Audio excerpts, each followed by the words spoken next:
I think we're good. Hi, hello, and welcome. So this is the vibe. I don't know. I was kind of feeling it today. You know what I mean?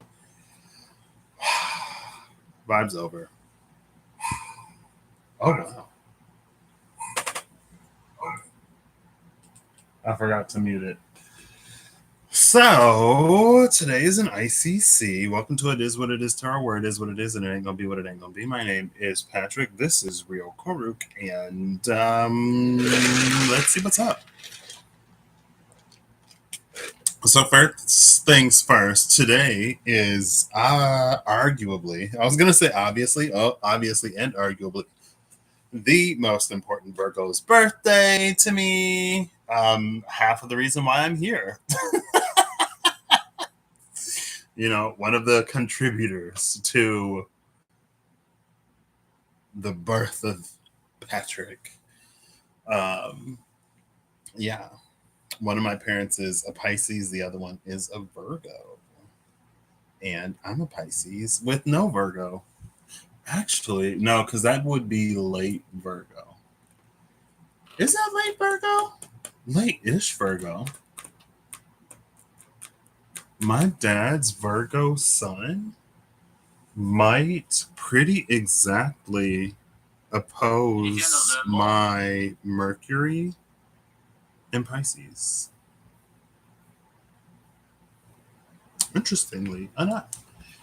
Anyway, that's fine. Hi, hello, welcome. So today I'm going to do that thing that I was going to do the last time I had an ICC, but that I didn't do. And as you can see, number one, it's not coffee. Number two, it's almost gone. So there is a drink that I can pour into this. So I will do that and be right back. I hope you can still hear me as I kind of up here. So with regards to the last reading, interestingly, like typically something like that, I was about to make a joke about how like you would only see that in the extended, but I don't do extendeds, not for any particular reason, just because these videos are long enough. And like obviously, I'll do a follow-up video if it feels appropriate. Sometimes I'll just sit with it. I don't necessarily feel that everything needs to be completely laid out. It's like, leave room for intuition, discernment, uh, people with more knowledge, the divine to further expound, um, and the like, and the such, right? Not everything is necessarily for everyone. As much as we would love to make it so. But anyway, the gold of gold and the silver of silver was interesting, right? So when I pulled before and after antimony, silver was before, gold was after. And I don't even think I referenced the silver card really of mortification. I did reference Mars in that, like, it's a time to rely on only what is reliable. But, and I know that there were some things that could have been quote unquote controversial, um, with in the lightest sense of the word controversy. Um, but I'm still like getting ready. But it was also like, there have been other readings. We saw in the Deck Dungeon Challenge, I think it was the Page of Wands, came out a while ago with the whole like, there's the saying, there's nothing new under the sun. But the Page of Wands is like looking for something new, right? And there has to be at some point somewhere a Genesis. Maybe I'll just do one of these. Sure, why not? There has to be at some point somewhere like a genesis of things, right? There has to be like a first occurrence somewhere, or depending on like the change. I think there are seasons and cycles that we've been trapped in because we, maybe there are certain walls that we continue to hit, but that doesn't necessarily always have to be the case. And in that case, new things can be ushered in. And in their form, it's it's almost like in the form they take on new function, but it's like if you give like the creative spirit, the genius and the creativity of like humanity can create new things out of things that like already exist. You know what I mean? And so even if like the base tools are the same, maybe something new could be created from it. And again, with the Page of Wands, like that's what is being looked for. But yeah. So there's the confirmation there in the silver of silver. And then in the gold of gold, again, there have been, I think it came out on the Scorpio. I know it was Scorpio. It may have been Scorpio and Virgo when I did powers of 2 and 3. But there have been things. Anyway, I think a lot of it is that, like, for all intents and purposes, it doesn't really matter. But since the vibe of the thing was going beyond or tapping into further realms or some kind of collaboration of the such, then it becomes more relevant. And in those points, times, situations, and experiences, it's more important that we not be so bound by what we believe to be true because of the truths that the environment necessitates.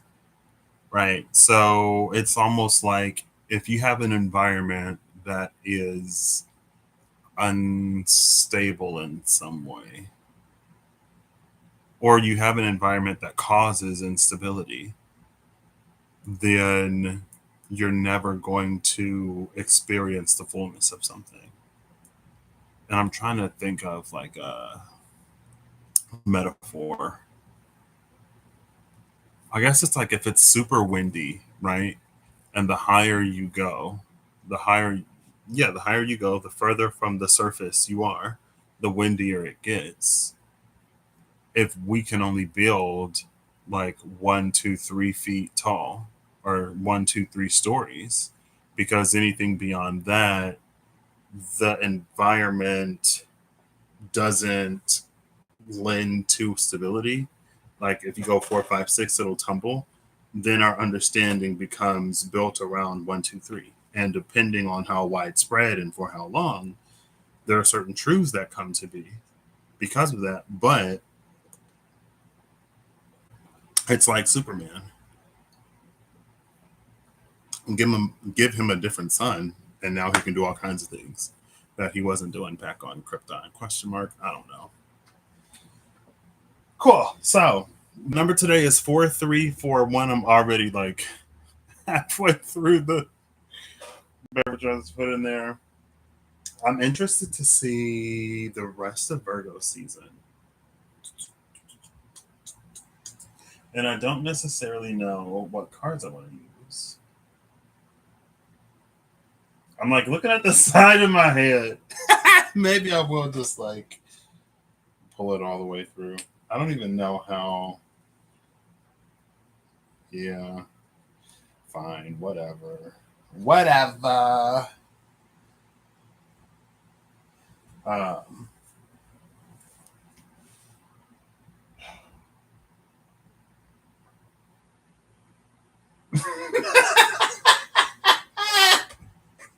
I don't know if I'm like necessarily loving that. It's fine. Let me try to get some focus. And yeah, obviously, I could be full of it. Completely wrong. Use your own intuition and discernment. But again, you could say that whatever that Mercury to Silver was, that intermediate to advanced alchemy, it takes on divine principles. And divine principles aren't limited or bound to earthly ones, aka how you get something new, right? Cool, cool, cool, cool, cool, cool, cool, cool. Rest of Virgo season. Excuse me, I'm trying to decide what decks I want to use. For some reason, I want to use the Elemental Oracle. This deck makes me nervous. There are some decks that I have that I feel like the language is kind of not necessarily like frilly, but kinda where it's like very almost quote unquote high vibe.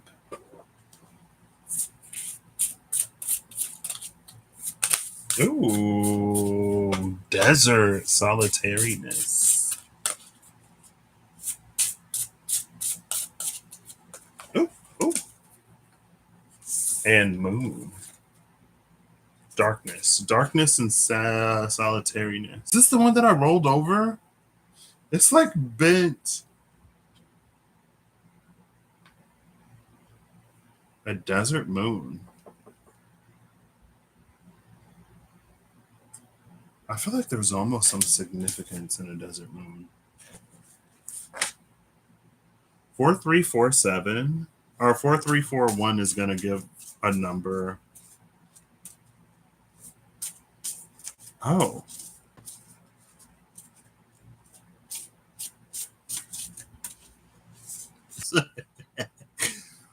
Today, it's me. Let's try this again. Let's see. When I see it scroll, then I know we're good to go. I don't see it scrolling. Hello? Oh, goodness. I wonder if I back out and come back in, if it'll work.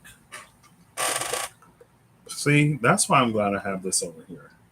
Even though I'm kind of getting caught in my reflection today. I guess it's not a reflection.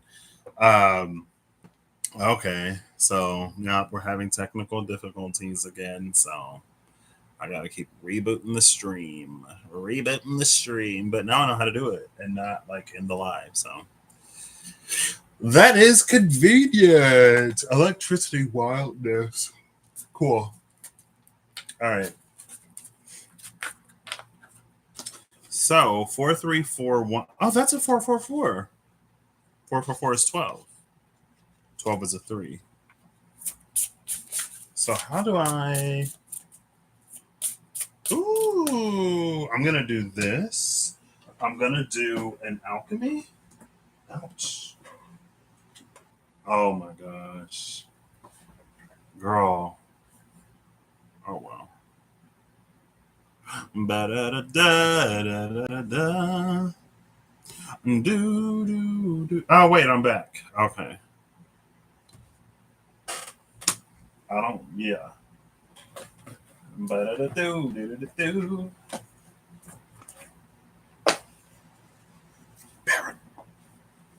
Copyright. I don't know. That's a song that just like pops into my mind for some reason. Every now and then.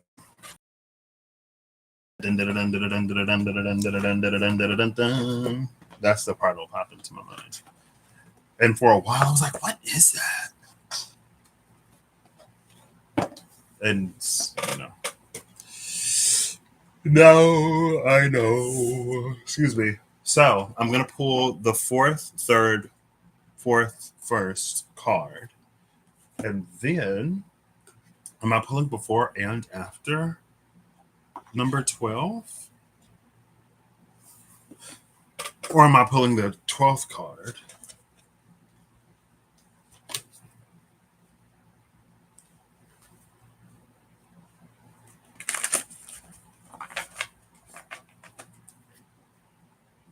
And then I need one. For the one, I could do the mystical shaman.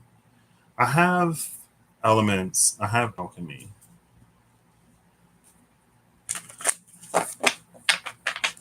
What would make sense? I don't have. I don't think I have like a magician-y type deck. Hmm. We'll see. We'll start with these, and then we will proceed. Cool. Yeah, gravity is starting to take the kinks and curls out of my hair. Anyway, it's fine. I don't. What is going on in Leo? My Chiron in Leo was like vain today. I keep like looking over and I'm like, and then I just like stare at myself. But because I'm looking over here, I only see like the side of my head. I only see my profile. All right.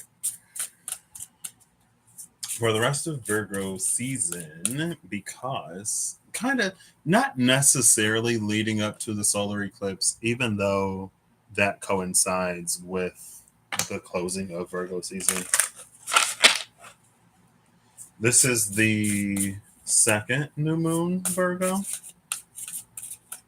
I've always wondered why the third moon is blue or black and not the fourth.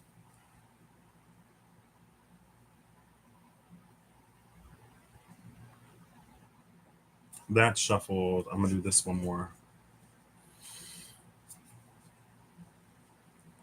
Yeah.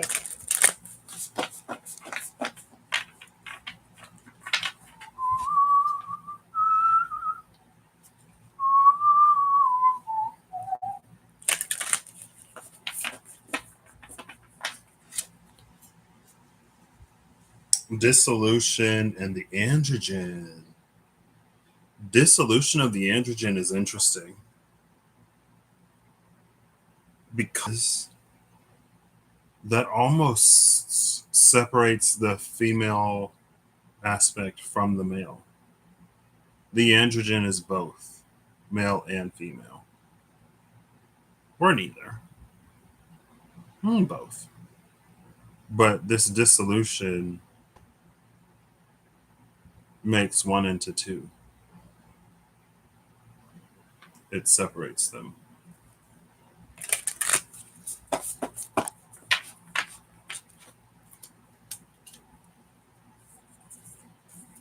I don't know why I'm shuffling it this way. Okay, Mortifactio at the bottom.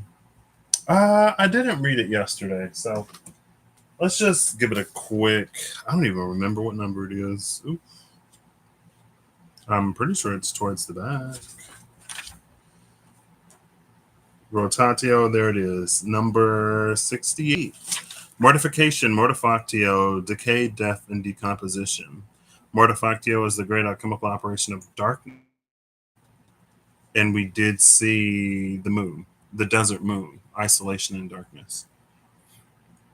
What was once composed now decomposes, dissolution of the androgen, the unified whole into masculine and feminine. What was once presentable is now despicable. This stage cannot be avoided. The underworld has taken us into the dark interior of its belly, and here we reside until spring. Through the natural process of decay, we descend into depths we didn't know existed. The alchemist soon finds Mortifactio as a stage of regeneration and sacred power, where the soil is fertile and rich, offering nourishment for tomorrow. This stage cannot be rushed. The darkness must have time to do its work, to dismantle and to loosen, to free us from old scripts and stories. As we learn to surrender to this great operation, the earth churns and wisdom whispers in the dark. She envelops us with grace and the promise of what's to come. Interesting. So that was the silver. And the silver of silver, oh, well, silver was also marked by the Mason and the Angel of Art and Grace, right? So, where the golden solar dragon was flanked by two different dragons that both talked about the soul's wisdom. One was like gains wisdom of the soul, the other one strengthens us to stand in our power with wisdom or something like that. Mortifactia also has a message of wisdom. And it's also interesting that this is the great alchemical operation of darkness because I remember the question of the Keeper of Shadows coming up. Like, if the Keeper of Karnak is the Keeper of Light, then what is that Keeper of Shadows?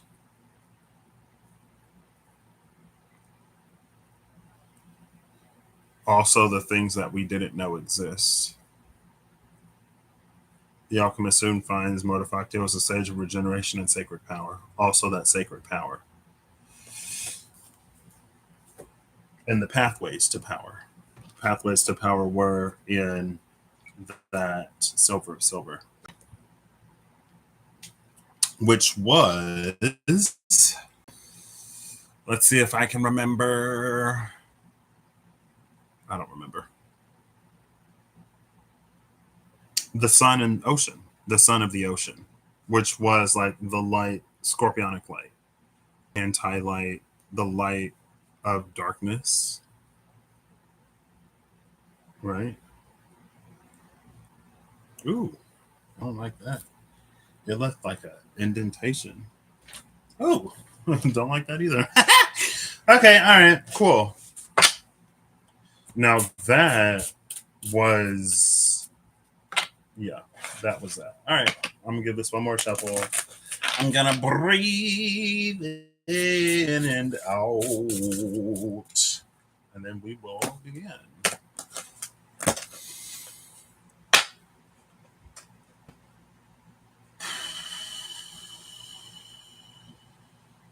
Cool. Am I pulling from the top? Yeah, I am. 1, 2, 3, 4. 1, 2, 3. 1, 2, 3, 4. And 1. Bottom of the deck is Fury Bushfires. Again. Top of the deck was The Rock Endurance. An Enduring Fury. Oof. 10 and 20. Which is 1 and 2. In the spirit and the non tangible. With the 0 in the physical. So this is definitely matters of spirit, right? As are most things. Some would say all things. I would say most, just to allow for the odd occurrence to happen.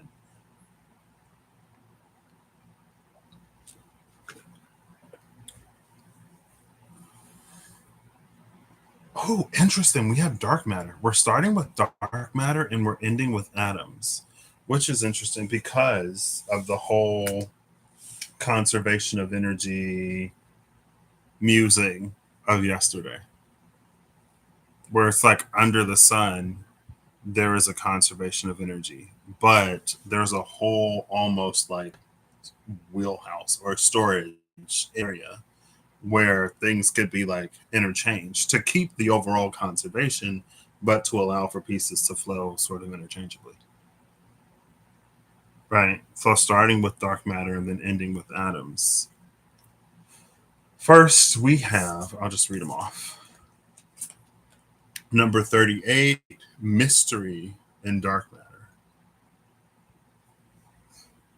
Now, this is interesting because I guess we're going off of yesterday. Cool. See, when I made the joke about the extended earlier, just wait for the next video or the next video or the next or a year later in 2 years.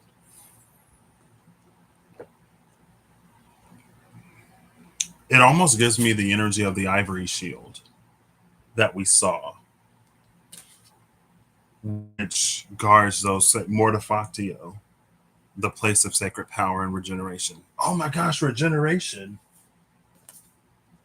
Oh, okay. I just got chills, Loki. I get them every now and then. I don't always mention it. Ooh, oh, it was 78. It mentioned regeneration and sacred power, the great alchemical operation of darkness. Right. Also, we did see Thanatos and the sword, and I was like, what is this? 68.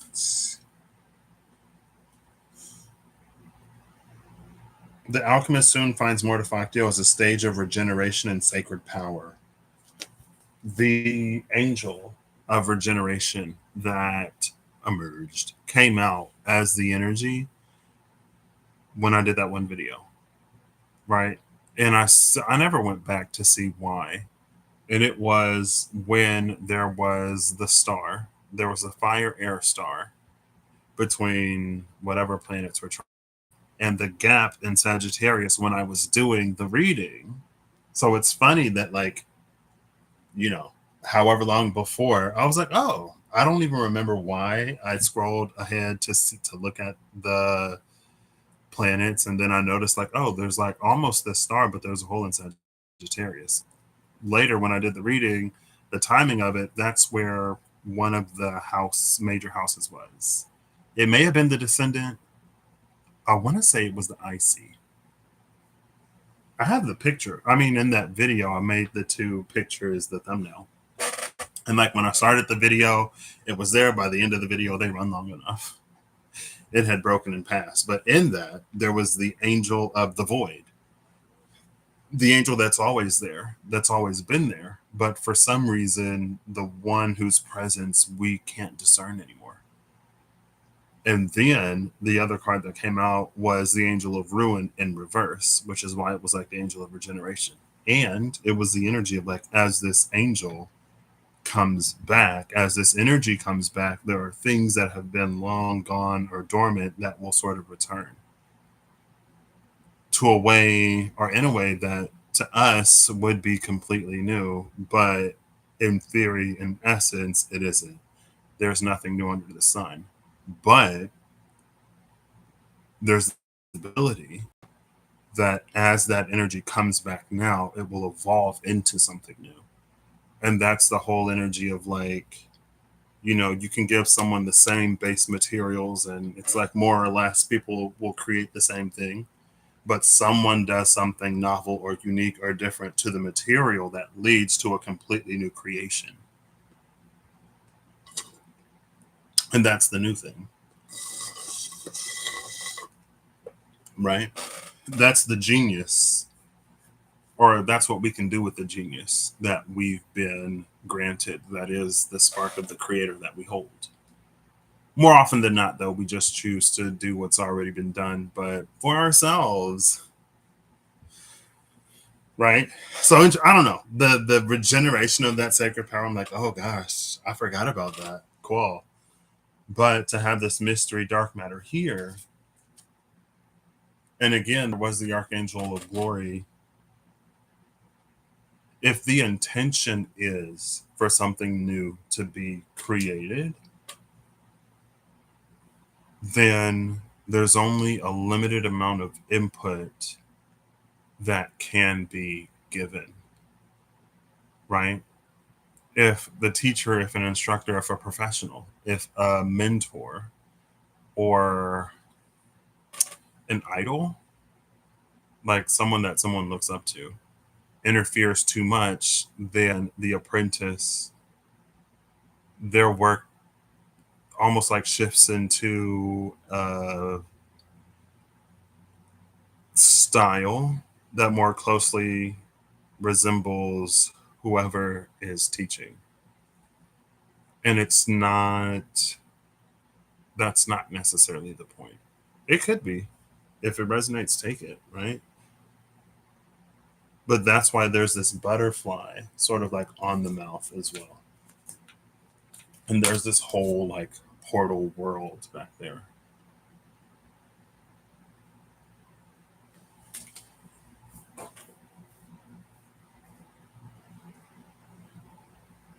38 is such a interesting number for this energy.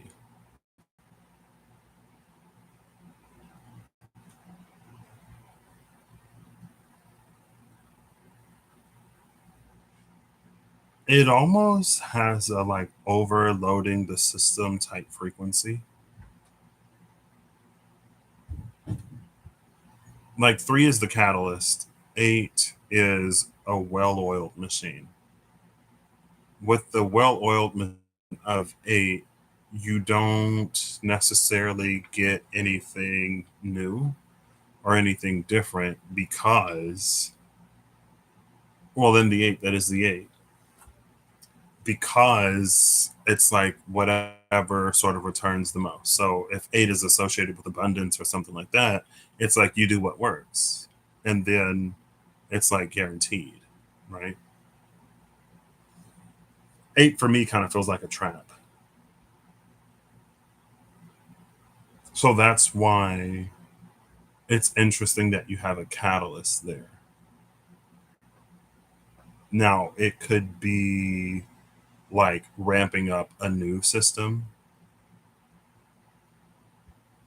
that I can see a 38 in. And this is just the first card. First one was Dark Matter Mystery. The second card is number 16, Mountain and Clarity. Mystery and clarity literally back to back with the mountain, and you can see like this light on the mountain.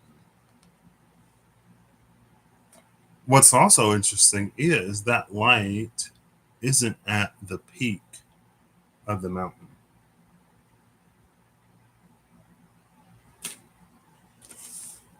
The third card is Lake Depth, number 31.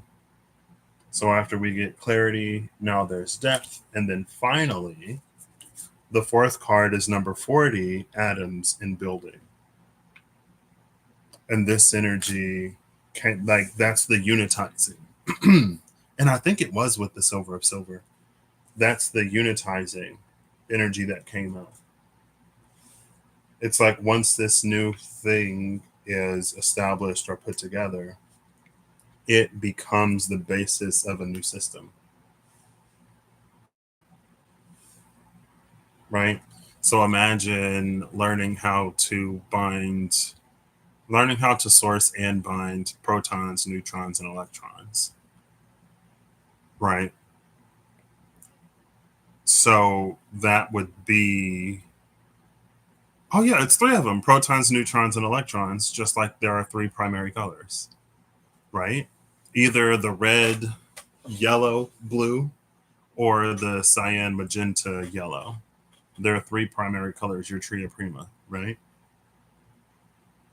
There's also the proton, the neutron, and the electron. After you learn how to create atoms, now you can have like more protons, neutrons, and electrons. You can create different elements, and then you can combine those elements to make different like compounds and molecules and materials and stuff like that. Right? So the combination of different elements would almost be like a tertiary function. The primary, the unitized, the base would be the creation of atoms, and secondary, well, the creation of a single atom.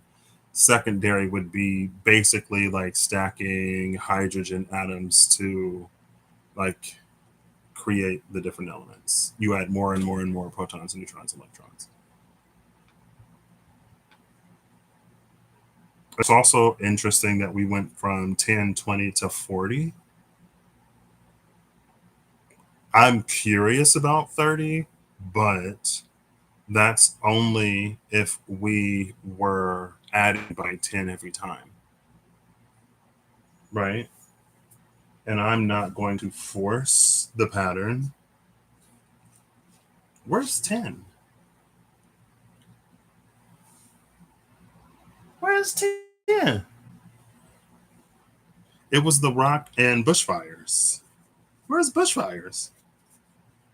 Fury. Oh, there it is. It's a doubling. So it's not a 10, 20, 30, 40. It's a 10, 20, 40, 80, 160, 320, 640, and so on and so forth. Interesting.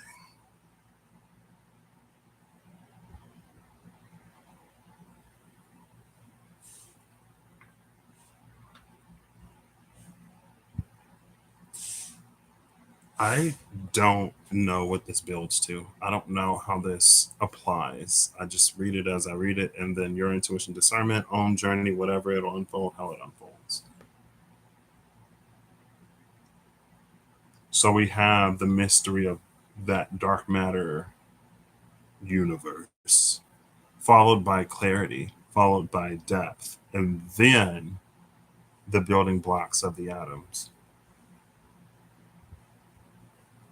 I don't, my immediate, I guess, check on this isn't necessarily like understanding how atoms are created, even though that's the metaphor I just used. It's like it's not this microscopic learning about the fundamentals of the universe.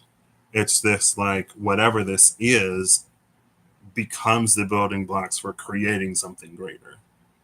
So it's like it builds up rather than scrutinizing down. But that's just how I take it. Maybe take it as it resonates for you, right? So now I'm going to pull 12th card. One, right? Because, yeah, 4341 is a 444, but one of the four is split between three and one.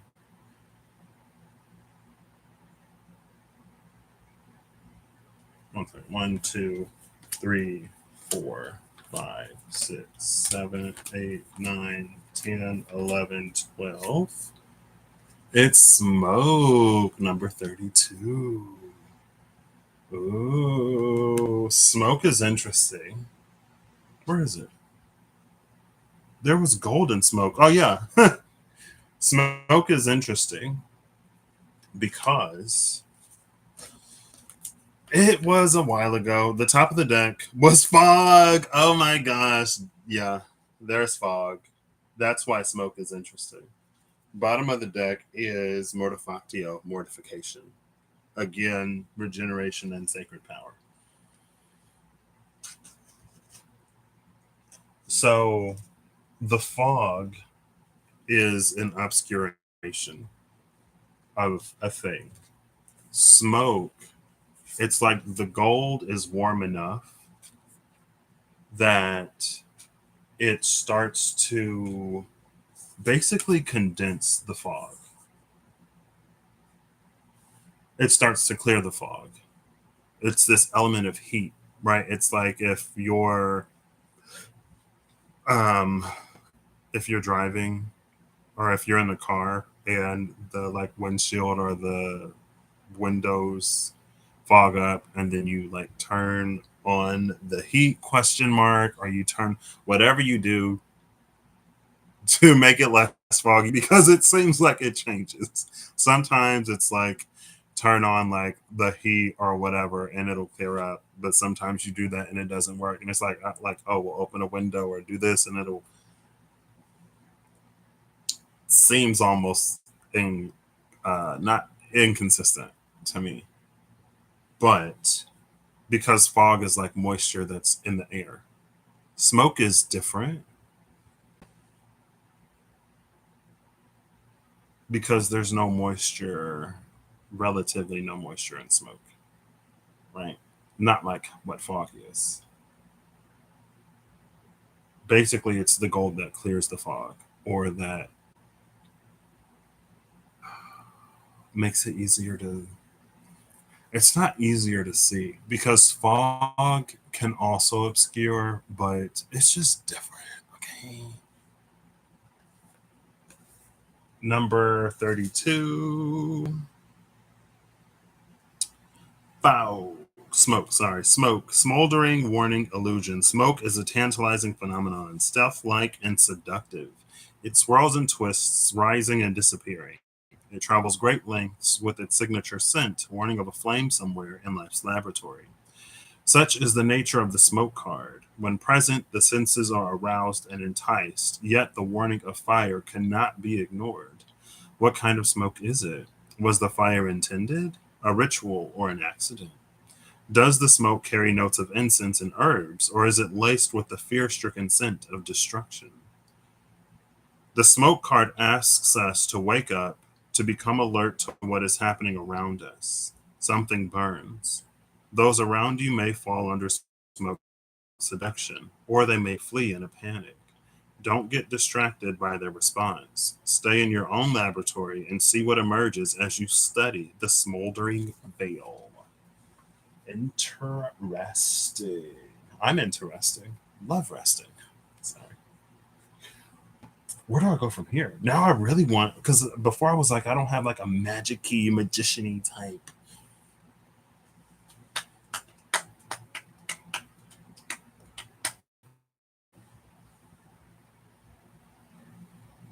We saw the flame recently.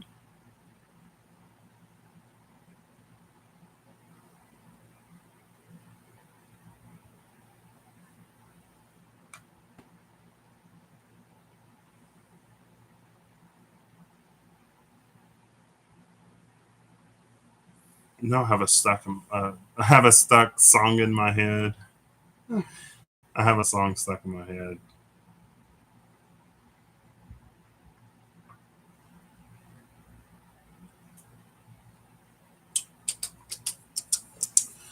So I need to pull the third card.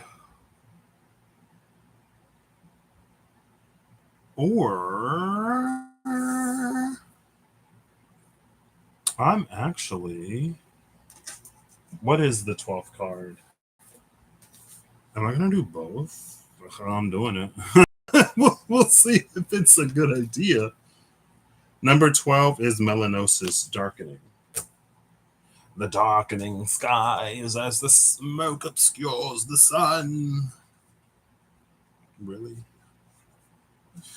Sure. Why not?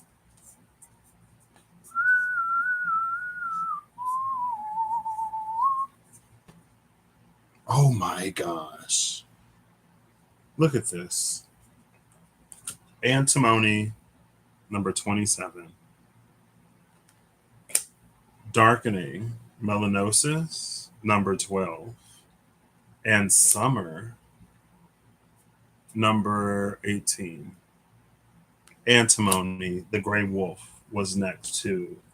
And then Breath. Breath is after Summer. Pneuma, which is basically the air. So we got fog and we got smoke. Well, oh, okay. I'm just gonna Mercury. There is the Quicksilver. Mercury is under Breath. Mercury communication, breath. Makes sense. Smoke inhalation, a scorched lung. She's giving dragon breath.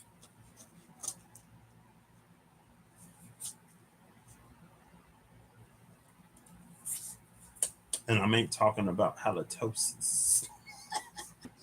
I'm sorry. I'm sorry.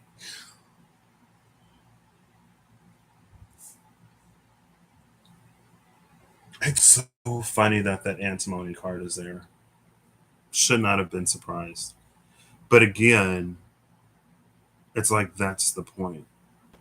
Just like with this dark matter mystery card, the gray wolf has come forward for something to be discovered.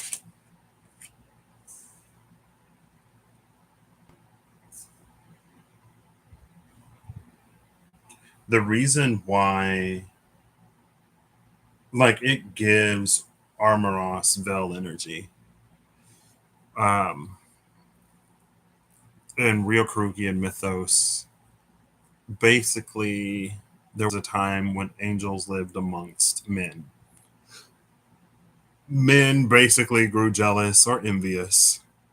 People grew jealous and envious of the power and radiance and whatever else of the angels, and started, like, you know, doing some not great stuff. You get Satario that falls. You get Barakiel that fall, meaning like they die. And like one of them, sure. Two of them, like, and then you had, was it Azazel? And who like gave weapons to men and taught them how to use it, not necessarily thinking men would turn those same weapons back on, be the dogs that bite and that feeds them, but people, it's still today, people gonna people. There are better of us who don't do that. There are some of us that do much worse. And so basically, the angels retreat and the veil falls.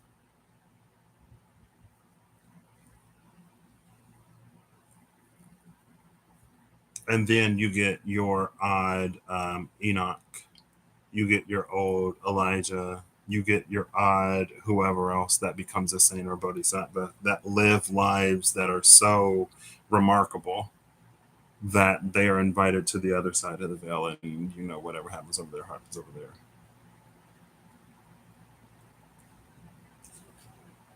But with whatever this is, it brought that like veil energy here. So when the smoldering veil was in the entry for smoke, I was like, okay.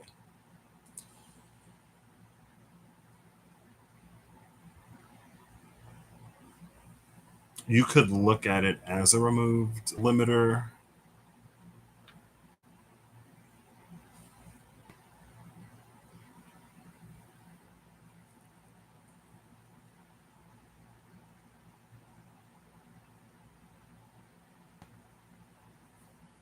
This is supposed to be the rest of Virgo season. Hey, we got summer, and it is the end of the summer. Libra season brings the autumn. So, hey, maybe it's something that's been happening all summer.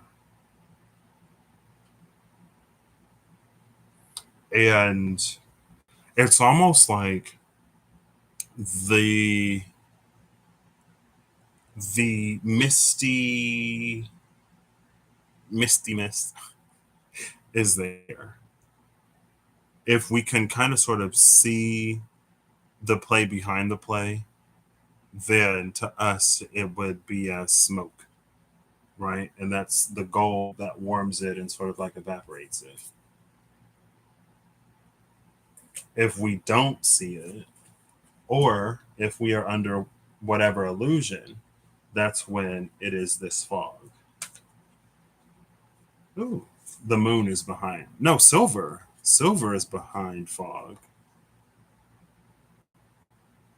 Literally, when it's gold, the gold is up and evaporates the fog. Gold in the center of that, silver in the fog. And it's because it's almost like silver could operate as gold. Silver could also clarify this, but silver tarnishes. And so if we're not polishing our silver, then it's like at some point we sort of like lose the message, or we lose the point, or it's like the happenings of things runs away from us.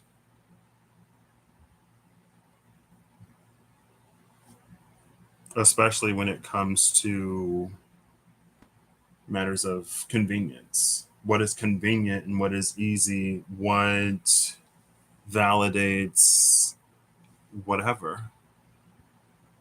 And how badly do we need that validation? Because sometimes we can be so averse to seeing the truth of things that it makes it easier to fall into a false narrative. And it brings to mind there's a card in the Diceology that's like the second tagline is a well-crafted illusion. And the thing about a bespoke illusion is that anybody else can see that it's just an illusion because it's tailored to us, our beliefs, our fears, everything. But when we, there we see through it. Ooh, oh gosh.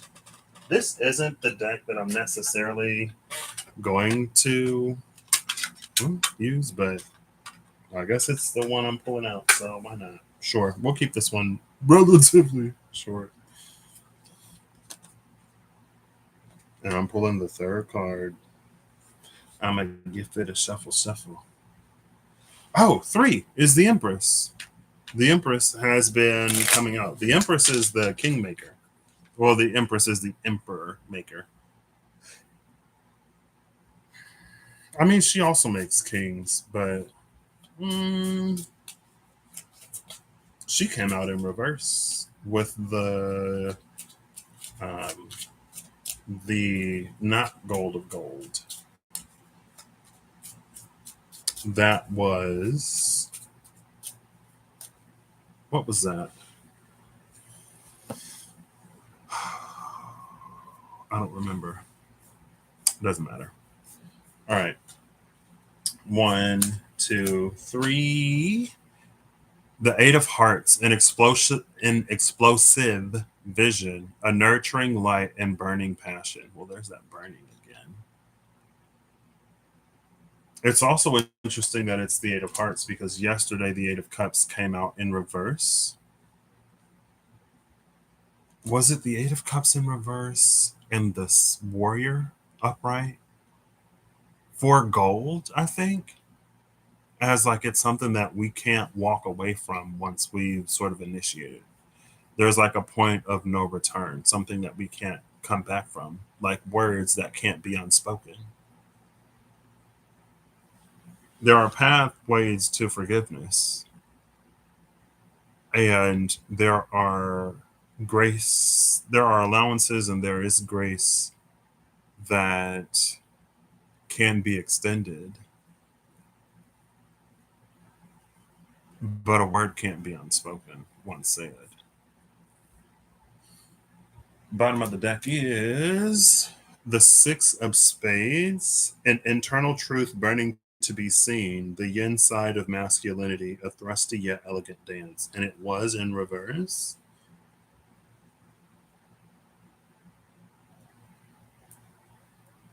Oh, burning. Here we go again. More fire. A nurturing light and burning passion, and internal truth burning to be seen. What was at the top? The top was the Black Joker. Prophetic dreams, inspired action, tapping into the other side.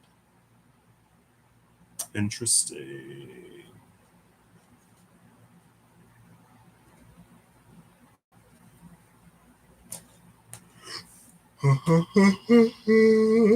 Excuse me. Also, we saw winter.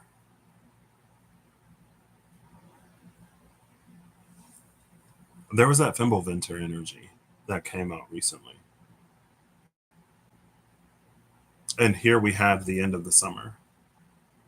Now, we don't go immediately from summer into winter, but things do get cooler. But with this coming out now, it's almost like it's funny because my grandma used the phrase earlier, thing like something's gonna get worse before it gets better.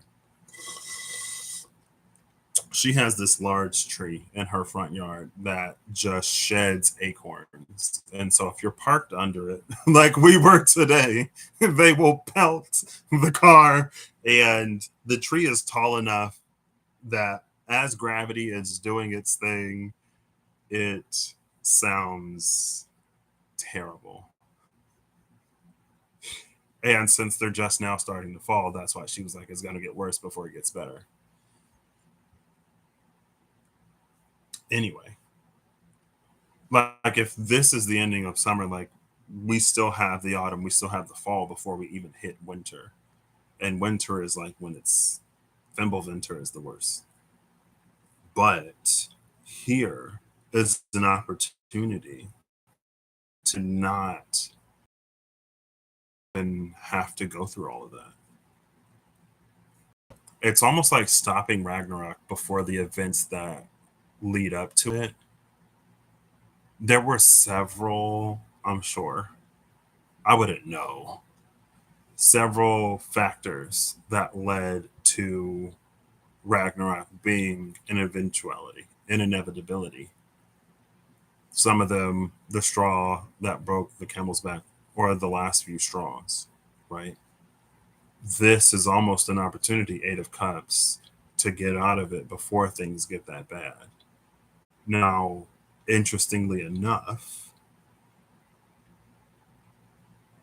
it isn't something that's necessarily easily seen, maybe because it's being purposefully shrouded.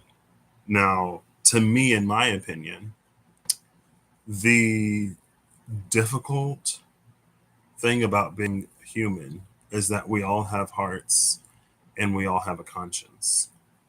So if our hearts are cold or shriveled, and if we don't listen to our conscience, or we have what's something that eats crickets? I don't know. Like Jiminy got ate a long time ago, you know. And every time a new cricket comes in, snapped up immediately. If we don't it's like even if we are born and raised a certain type of way, even if there are certain like things that like we only know at a certain point in time, when we reach an age of maturity, whatever that age of spiritual maturity is, like we have hearts, we have consciousness, we have eyes, we know better. We can choose to ignore, we can choose to continue to abide by whatever programming, but we know better. And so you could say, like, in the cosmic court, when it comes to karma and divine justice, there is no excuse. Like, this is how I was raised, this is all I know. That's no excuse because we have hearts. And it's like we know enough to know that if we were treated whatever type of way, we would feel that we don't deserve it and it's unconscionable and like all of this other stuff if it were us. And if we have enough of a recognition and recollection of that, we can't claim ignorance as a plea for some kind of innocence. I mean, we can, but doesn't necessarily mean it's going to go anywhere. You know what I mean? But like that's sort of the tricky thing. And again, that comes down to like those illusions and stuff like that, especially with, you could say, all of the evidence that exists today, especially with the world being more interconnected than ever. Because it's really easy to get one side of a story and never see like what's happening and to buy into something. Maybe that would be more permissible in the court. Who am I? What do I know? But when we have access and information and we see things happening, but we still choose to align with whatever.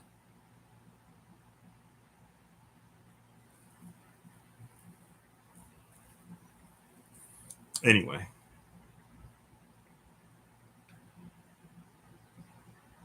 And some would say that we've already reached that point of no return.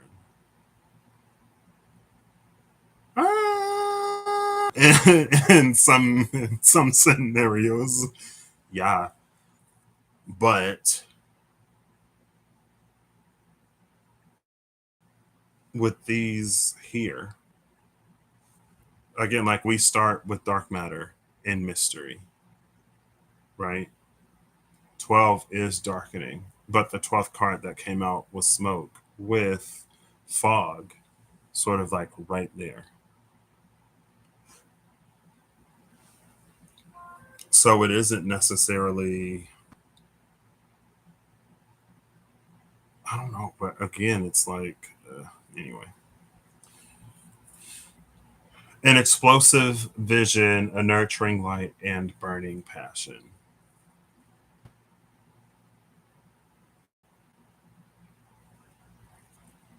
Does that help me?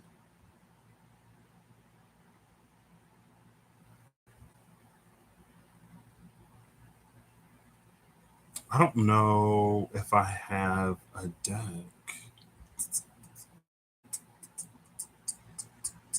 Maybe it's just the image.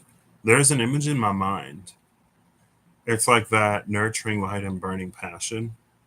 Like, was that 2020 or was that 2019? When it was the whole like when the world goes dark, shine brighter. Um, but it's like you could say it's completely dark, right?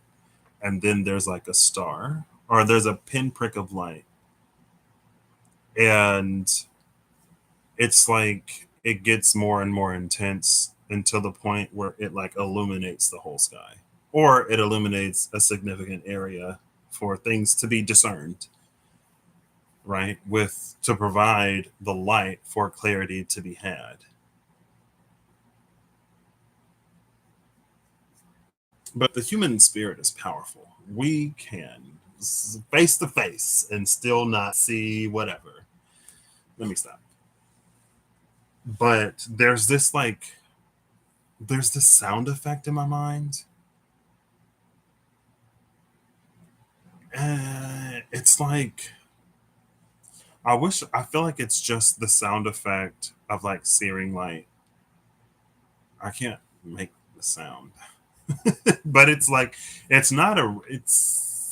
like a high frequency, I guess. Yeah, yeah, like that high frequency.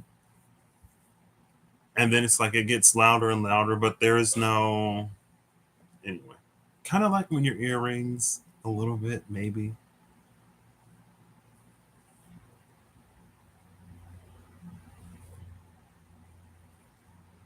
And it's an explosive vision. Cool. I think I'm done. I don't know what more there is to say. This need not be 3 hours long. I guess this is the end of Virgo season. This is the end of the summer before we head to that winter. And also in the winter time, it's when it's the darkest.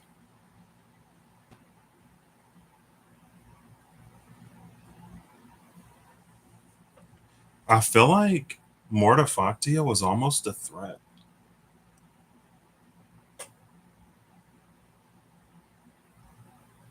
And it's almost a threat in the way of the things that will live on, the things that will continue to be, even when we cease to exist.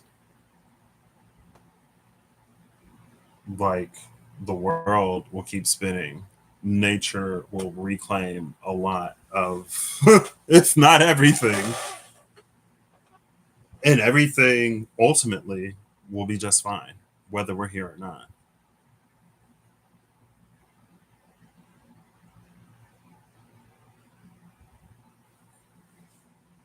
With that regeneration and sacred power, also with the underworld.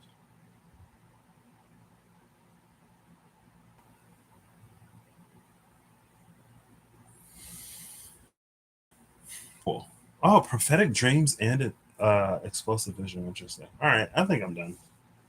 I'm pretty sure I am. This did kind of, not necessarily, maybe I didn't have to look. It is what it is. Eh, I think sometimes that's a comfort too. Like, as bad as things have been, as much of our sins, as much as our sins have piled up, we haven't yet necessarily reached a point of irredeemability or reached a point of no return. We haven't reached a point where certain things become inevitable. I mean, it doesn't look great overall because of the mystery and the fog and stuff like that. But with this reading in particular, again, there's the clarity of the mountain, and then there's the depth of the lake. And then, with that clarity and depth and understanding of those mysteries, then we build something new with atoms being that last and final element, right? And we also have the clarity of smoke, which may be oxymoronic, but it's the warmth of gold that evaporates the fog. That's here. We have the breath. That's also, I guess it is. I don't have one of those cards either. Oh! I listened to an audiobook. Okay, yeah, cool. I mean, part of it.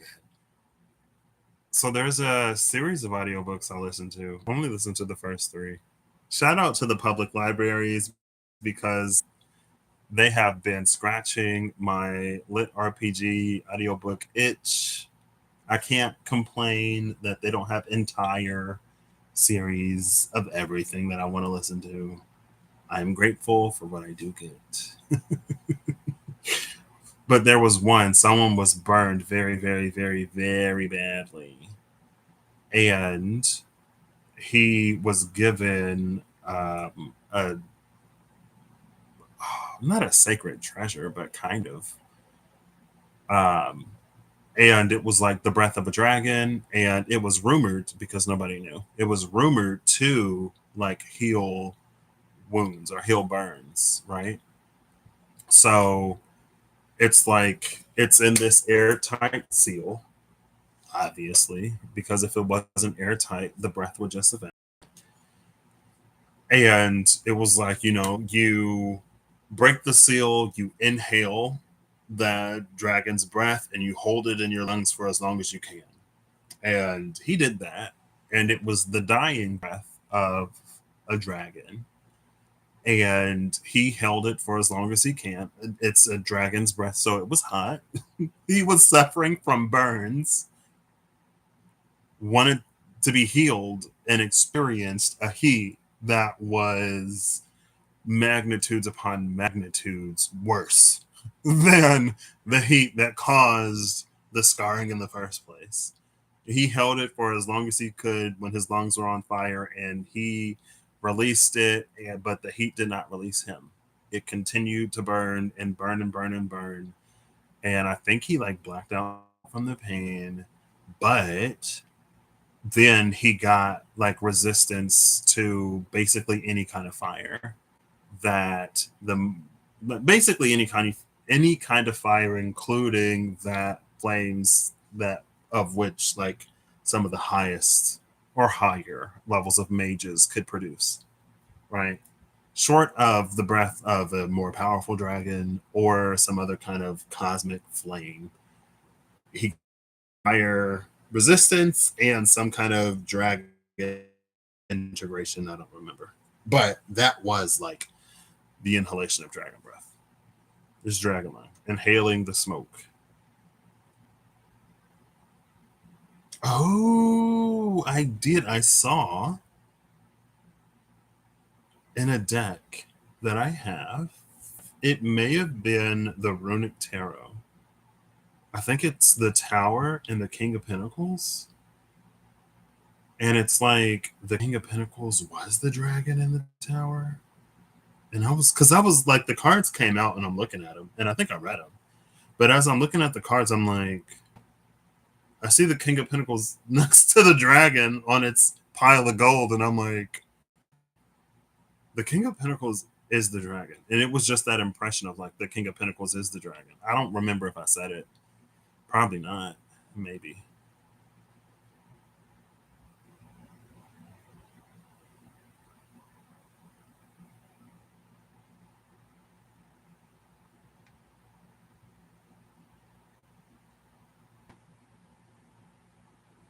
Interesting. Now, you could say with the I'm watching another show about dragons and hybrids.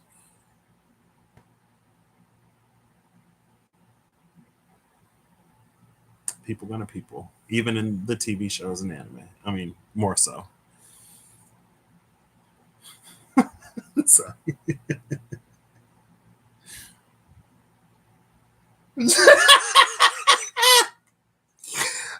I just watched myself make that face. Okay.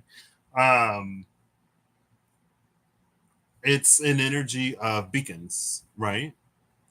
So if someone, it's like whatever this smoke inhalation dragon lung is, it's almost like someone can become a beacon of warmth in that Fimbulvinter energy, where the weather outside is frightful and there are no fires that feel even remotely delightful. Those would be the places to go. Like the hermit that was looking for survivors when all of the church buildings were closed in that Five of Pentacles. Like moths to the flame, but it's becoming a flame. I don't know about the moths though. I don't know about. I mean, you could say like, yeah, of course there are going to be people who flock to whatever, or people who are going to be wondering like, how are you so like whatever in times that are whatever? It's like, I don't know, girl. Like I did the work before the work was due. You know, you know what I mean? I've had professors that were like that. Not that it necessarily mattered to me, unfortunately, where it's like the due date is the due date. There is no late submission, especially on projects for which you have, or assignments for which you have like months. Sometimes there would be some that like take off a certain percentage. Sometimes some would take it late and still like, you know, within reason give you like not have any penalty. Cool. I feel like I don't have a deck for that either. I feel like there are these energies that I'm kind of like, excuse me, feeling it. I'm like, I don't have a deck for this. And it's so maybe ironic because as I was walking earlier, I still walk. I don't chalk, but I walk. I was thinking of like how sometimes with the cards that we have, we can still find those messages that they weren't necessarily created to give or intended, right? Because the divine will work with what we have. It'll work with who we are and it'll work with what we've got. And if we are open enough, we will see whatever. That's that high priestess. But sometimes it's like there is a little bit of a gap. Like this dark matter mystery. And I think that's another reason why something can't be spoken. Because not only because the process of creation and generation, the genesis of a thing, is as important as the final thing, because it's like the work takes on properties from the materials that it's created with, right? So, like, for example, if you're making a lightning rod, question mark, if you use a metal or an alloy of metals, that leads to a more or less electroconductive. If you use metals as like electroconductive or electroconductivity, then the resulting lightning rod will be able to conduct more or less or like better or worse, more like energy. If you use a metal of low conductance, then it's possible that like it'll spark. Lightning will spark because the metal can't conduct. It may be safer to just completely remove the rod and take your chances. I'm still live. That your connection is unstable, but it looks like we're still going. Okay. That's why I love having this up. Cool. We're still here. At that point, it may be safer to just remove the rod altogether and take your chances, right?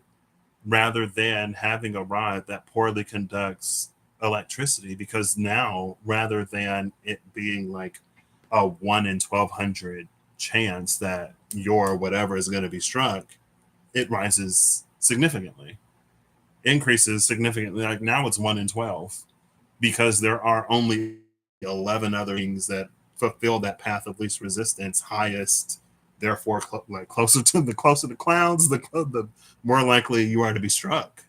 Hello. And so again, it's like if it's a poorly conducting material, it's just going to arc, and now the whole thing is going to burn, and it's arcing to everything in the immediate vicinity, almost like becoming unwanted attention.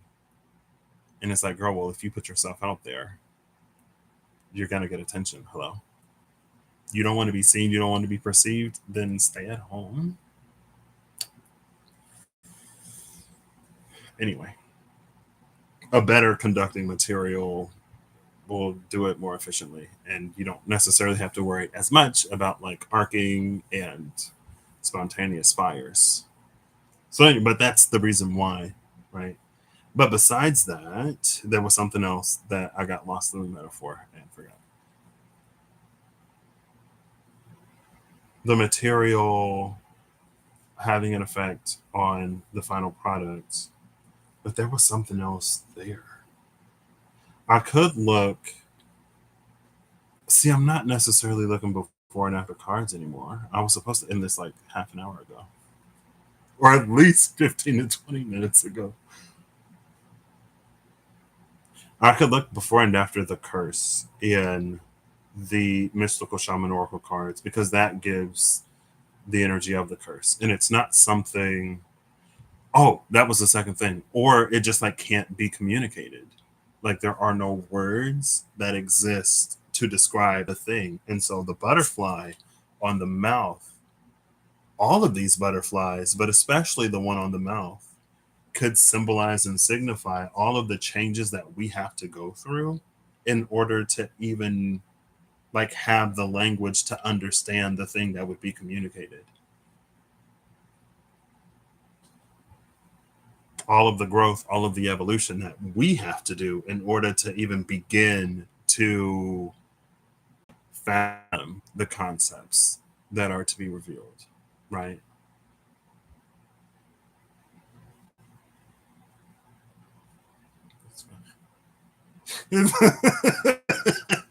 Oh gosh, that's fine. We don't have to go there. We've gone far enough. So there would be that. Again, there's that searing light. I mean, there's the skin to lie, sparks of light, alchemy card. Also like dragon lung. I guess I could look before and after the hermit because that was basically that energy essentially.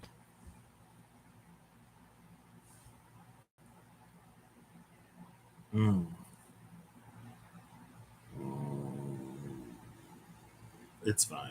My personal resistances are my personal resistances, and I can reflect on that later.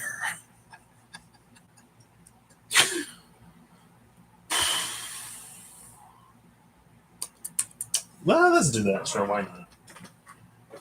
I don't have to be here for 3 hours.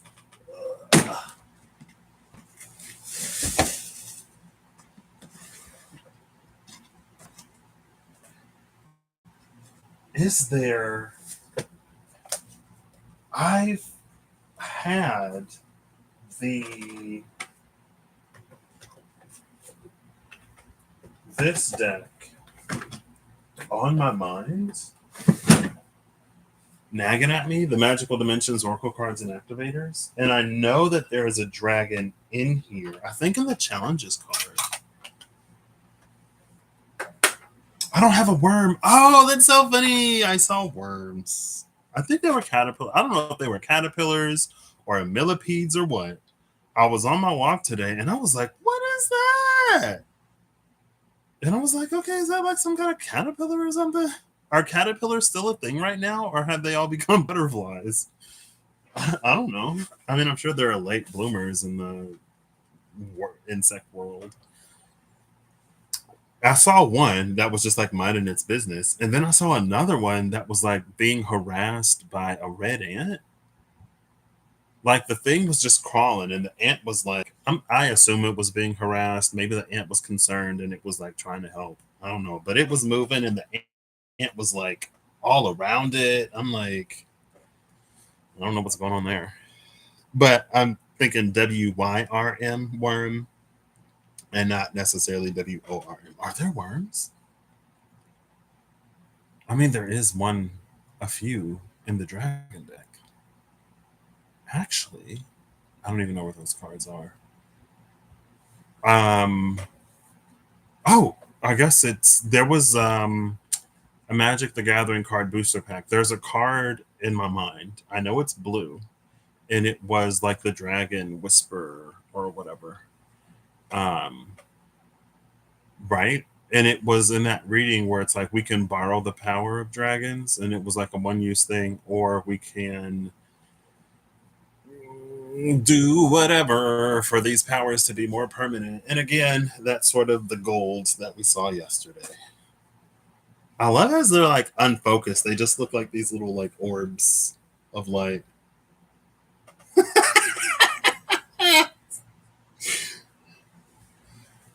Anyway, obviously, I guess I'm not fixing the focus today. No! Wow, way to ruin my fun. That did come out, but I don't know where those cards are. Cool. So this is an addendum to the whatever. And I'm looking before and after in this deck, the curse.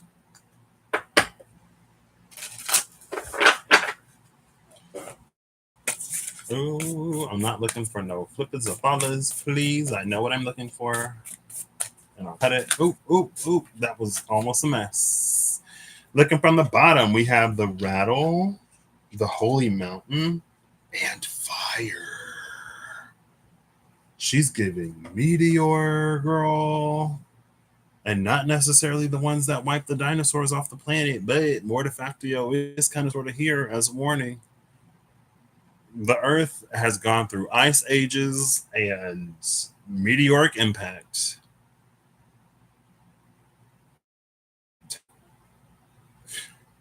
But we do to ourselves, okay? The Rattle, the Holy Mountain, and Fire. And there's someone like up on the Holy Mountain, which is like crazy. I don't know if you can see it. There's somebody sitting on that Holy Mountain. There you go. You can see the person. With this rattle, calling down fire.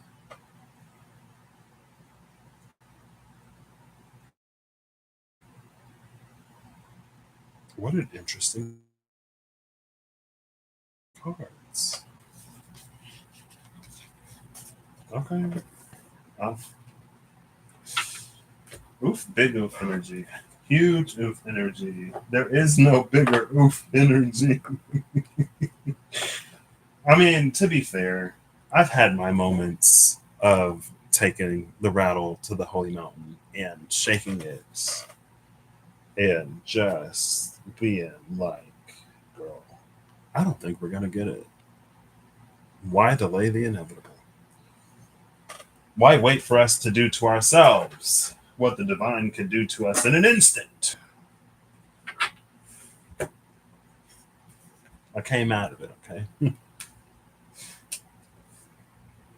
But I lost something on that mountain that day. A measure of empathy, maybe. I feel like empathy is a word. I gained a burden that strains my empathy. Maybe a better way to put it. Flow, eagle, the mystical shaman, water, the hummingbird. We're just going right for that which cannot be spoken. The curse. I feel like I haven't seen it in a minute. The rainbow and the standstill. That is hilarious. Because I was going to say it looks like the standstill on top of that holy mountain, and then there's all the fire. Oof. The arrow. Oh, interesting. Very interesting. Tres interesante. Tre interesante. Like tre is like French, interesante is in Spanish. 3 and 30. The 30 of lightning is what really caught me because we saw the 10 of Bushfire's Fury, the 20 of Rock Endurance, and the 40 of Building Items. Here is that 30 that I didn't go looking for in the Elemental Oracle, and it's like Elemental, it's lightning. On the other side is the arrow. Also, lightning with the whole like lightning rod analogy, metaphor, or whatever. Interesting. Yeah. So mountain and this fire, and then part of the standstill. LOL. Hold up, wait. Hold up, wait. Oh gosh. I forgot about that. Oof. I had a dream one time. I don't even remember when. I'm pretty sure I logged it though, so I could find out. I had a dream that I was like, you know what? I don't think we're gonna get it. I don't think we're gonna get it. And so, interestingly enough, in the dream, I was like dream walking, which is like being lucid for a purpose, with purpose and intent. And I was like, I don't think we're gonna get it. Where can I go to file a formal complaint?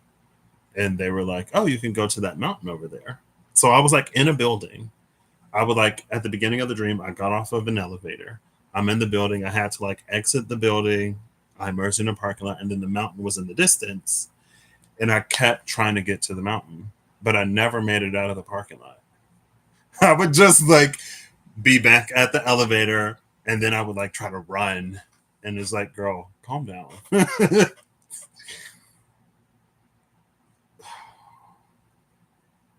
Yeah. And I did for a while, you know. Anyway, the standstill and the rainbow. It's a rainbow. Maybe this almost gives me Odin hanging out at the world tree, right? Because the standstill is here. And there are reds and oranges, yellows, some white. But in the rainbow, It's like there's still green, blue, indigo, and violet. To get a clearer, more whole picture, the standstill, hey Holly, how you doing? The standstill would have to be here, like that individual would have to stand still long enough to see every color of the rainbow. Also, this could be like an extremely zoomed in part of this. Like, how close would I have to hold it for it to be comparable to the standstill? So that's already, and it's like it's because of the archway itself that there's so much of that sun that isn't seen or can't be seen.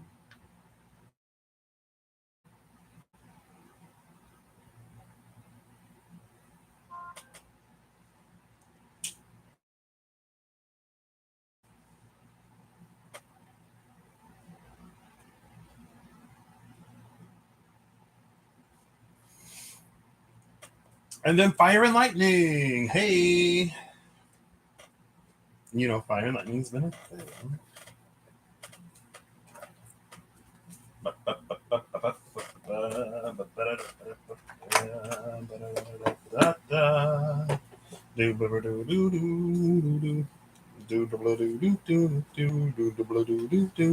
This deck is upside down, so I gotta put it up right.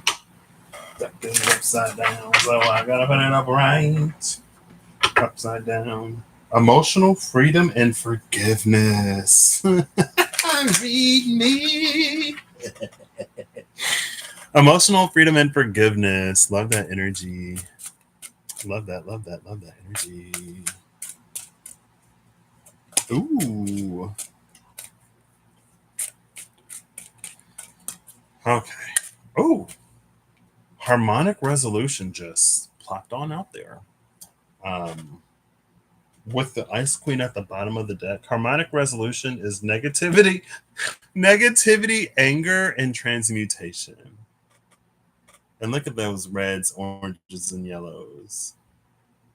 Yeah, don't focus on the transmutation of anger and negativity. I mean, maybe not. I think that's a thing, a conversation. That's a conversation that need happen. Because I think sometimes there is like anger and frustration that happens for good reason. And when it comes to talks of peace, sometimes it's like, well, stop being angry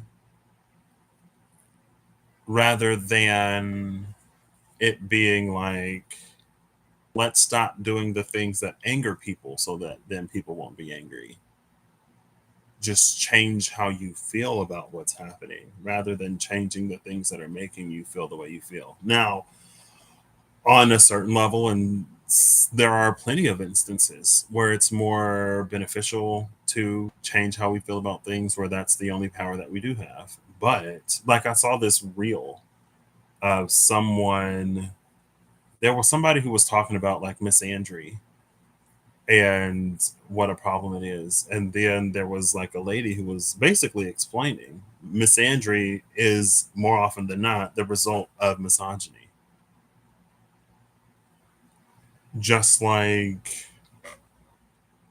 whenever anyone is mistreated for long enough, they're going to be affected by that mistreatment. You know what I mean?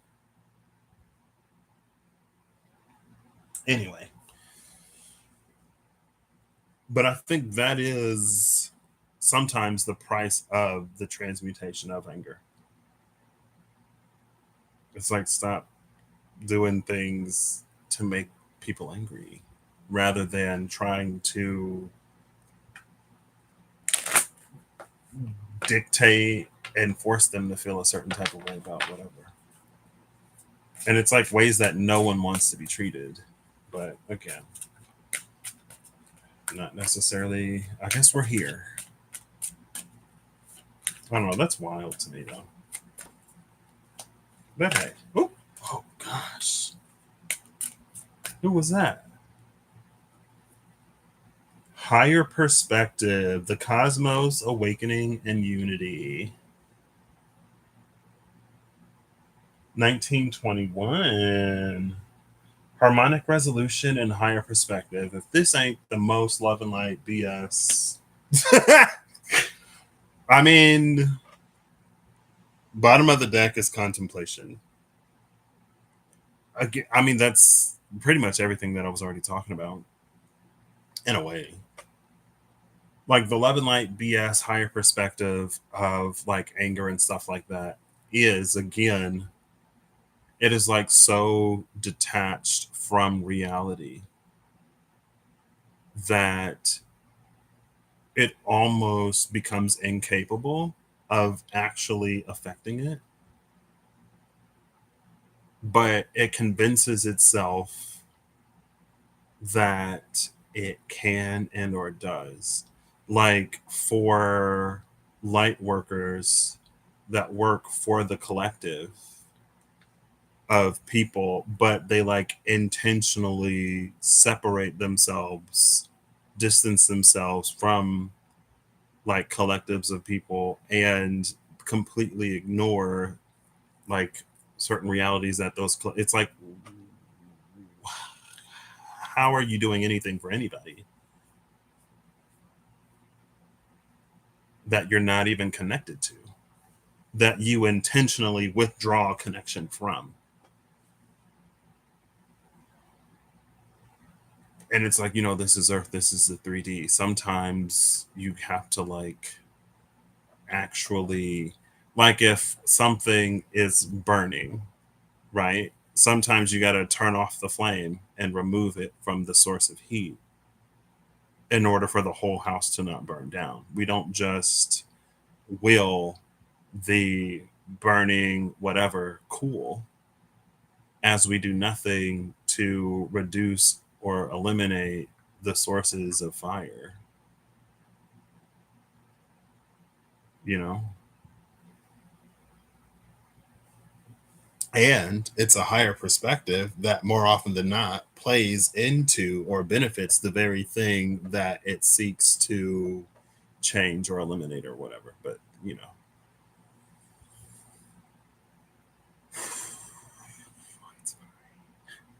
I mean, it's not fine, but I'm not going to go there. Let's look for challenge. I guess I'm looking for challenges, then I shouldn't be surprised that the deck is giving me the cards that it's giving me.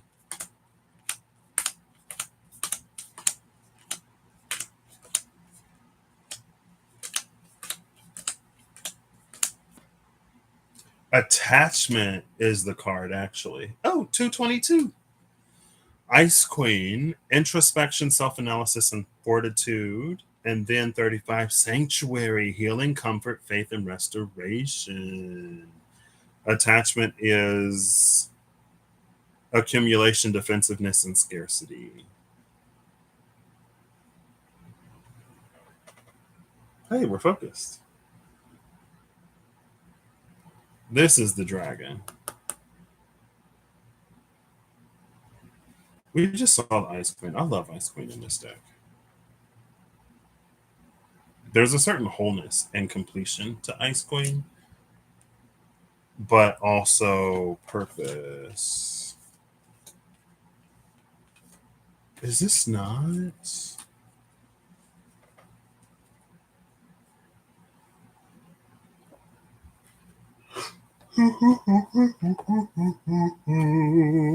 Excuse me.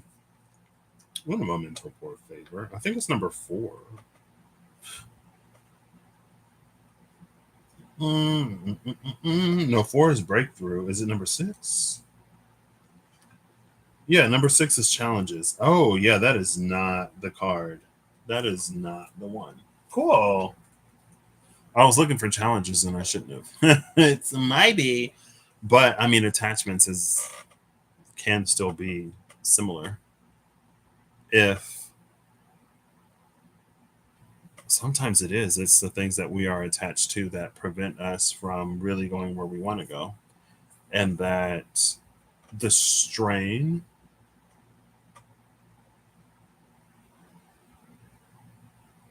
causes things to fray more easily. right? It's like, think of an elastic, rubber band, and say like we're attached to something and we want to go somewhere else.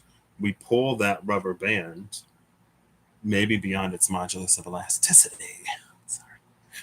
We pull that rubber band super tight because we can't let go of the things that we're attached to. We pull the rubber band, but with it being that taut, it's like it becomes so easy to like break. It's like if you want to cut something elastic, sometimes you like stretch it out to make it easier. Or it's like not even that. It's just like it can't hold what it could more easily hold when the elastic is more relaxed.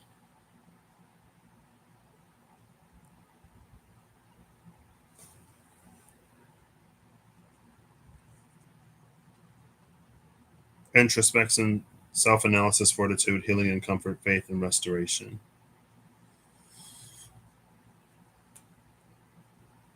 There's a 235 here. 2235. So there's a four that's missing, but 22 is the four that's missing.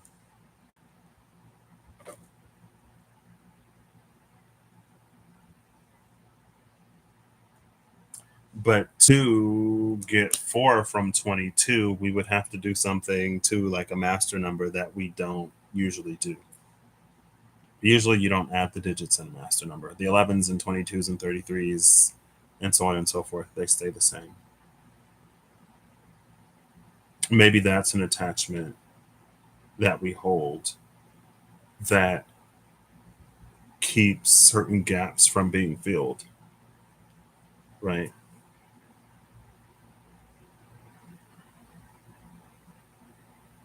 And it's this idea of a certain kind of mastery, again, with a higher perspective. But it's like that's why there's more than just Sagittarius in the chart. And it's easy to say Sagittarius because Sagittarius is the sage, is the learned scholar, is the one that goes very deep into the theory and all of that stuff, right? But you got to have your Gemini that's like boots on the ground, that like sees how things actually work in reality rather than, what is learned in the laboratory and the conclusions that are reached from sterile, ideal laboratory conditions. Plenty of things that work perfectly in theory, but fail in practice. And maybe that's one of the things that like fail in practice, right? That higher perspective sort of approach. It would be different if reality wasn't what it was. It would be different if someone wasn't being constantly injured. Then, of course, they could heal. But in the presence of like a caustic, continuously injurious, whatever force, the person can't heal. And anger would be a very natural sort of like reaction. And that's different than a healing that can't be achieved because of willingful or not ignorance or like not facing something or whatever. Like sometimes a body has to be removed from trauma to actually heal.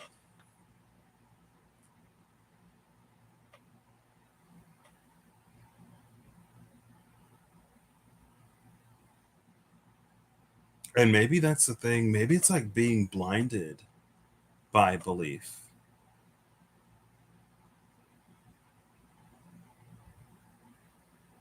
And maybe that's something else that makes it easier to not see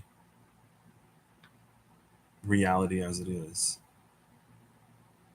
But in an inability in an inability to see things as they are, it can make it extremely more difficult for them to become as we would love for them to be or like for them to be.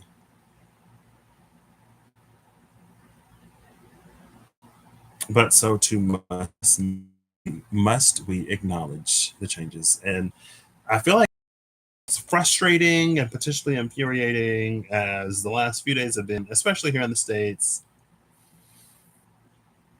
it has, I feel like there were times where certain narratives were like easier to sell and they were bought wholesale in like drones and waves, droves and waves. Is it droves? Droves, right? Right? That's the word. Not that it matters. But now the heart is beating somewhat. And so a lot of those illusions that worked in the past don't. Yep, a herd or flock. Thank you, droves. Um, there, a lot of folk ain't buying, and that's something that's been. I mean, it's been a source of comfort a lot recently. Excuse me.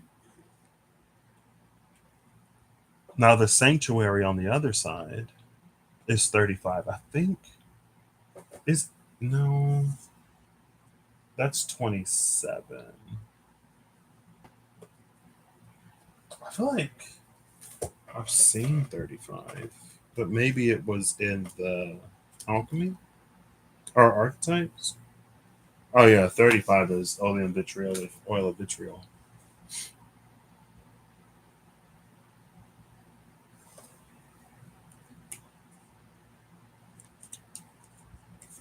Maybe sanctuary refers to the beacon. And again, that was a thing. Right. Um, the smoke becomes, or the dragon lung. Someone becomes a beacon for warmth in times of extreme cold. But again, one of the requirements is introspection and self analysis. And it's such an interesting play between like the defensiveness and scarcity of attachment with the fortitude of the Ice Queen.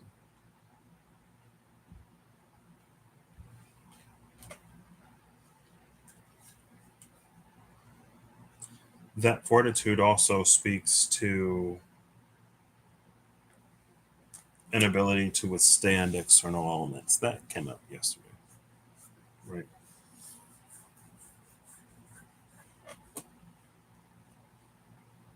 Cool. Ah, it's fine. But I think that's it. Excuse me, that was the curse and the dragon.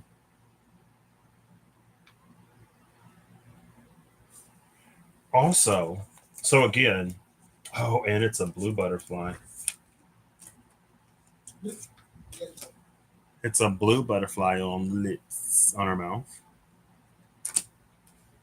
The frame, the keyhole of the arch, only gives enough perspective to see reds, oranges, and yellows.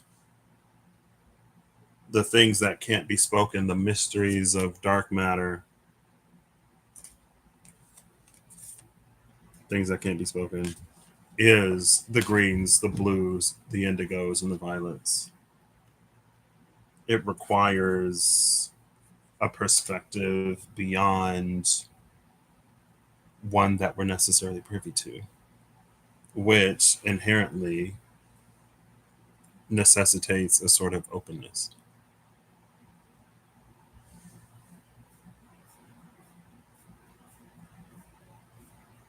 Cool. So I don't know. Virgo's giving us a get out of Ragnarok. It's not necessarily free card, an alternative pathway. And I think that's the thing. That's the thing too with higher perspective and that harmonic resolution.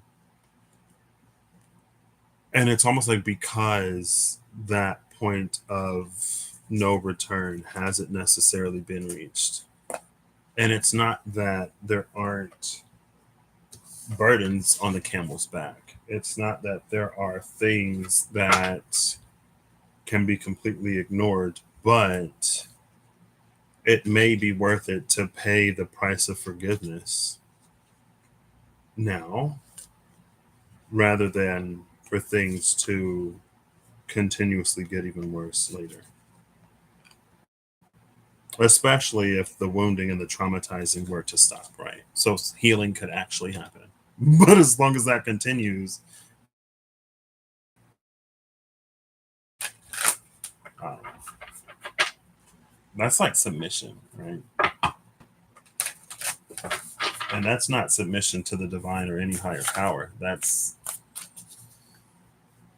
submission to the whims and devices of man. Often based on some kind of greed or selfishness or whatever. Inspirational creation, number 24. Interesting. Inspired creation is the silver of silver. That was, or I guess it was silver, right? The Mason and the Archangel of Glory, Angel of Art and Grace. Forgiveness. There she is again. Forgiveness, redemption, rebirth, regeneration. Regeneration! Mortifactio was regeneration. Regeneration and sacred power.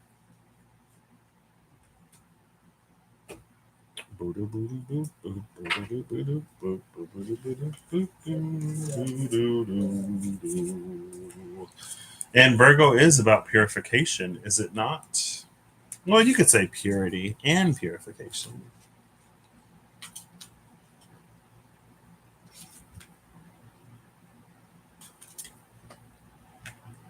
So yeah, let's hope for that. Let's hope that before that moment, before that time, before winter comes or the fall arrives,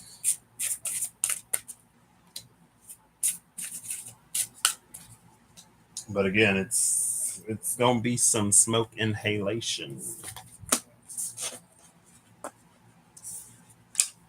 breath, the breath of fire.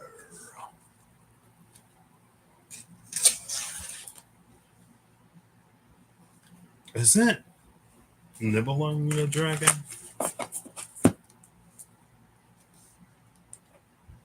Not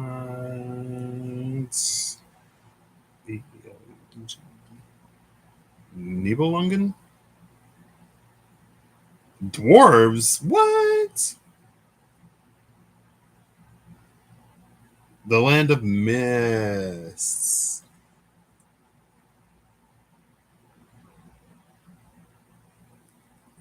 Mm-hmm.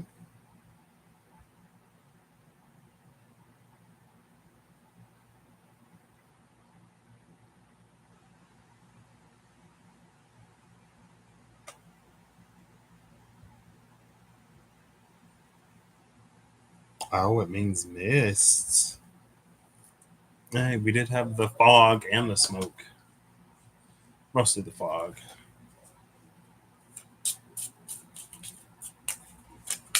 All right. All the cards are back. Let's get one of these.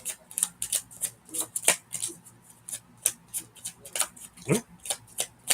Clean flip or clean fall, please. Ooh.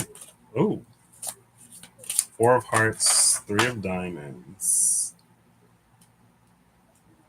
3 of hearts, 4 of diamonds?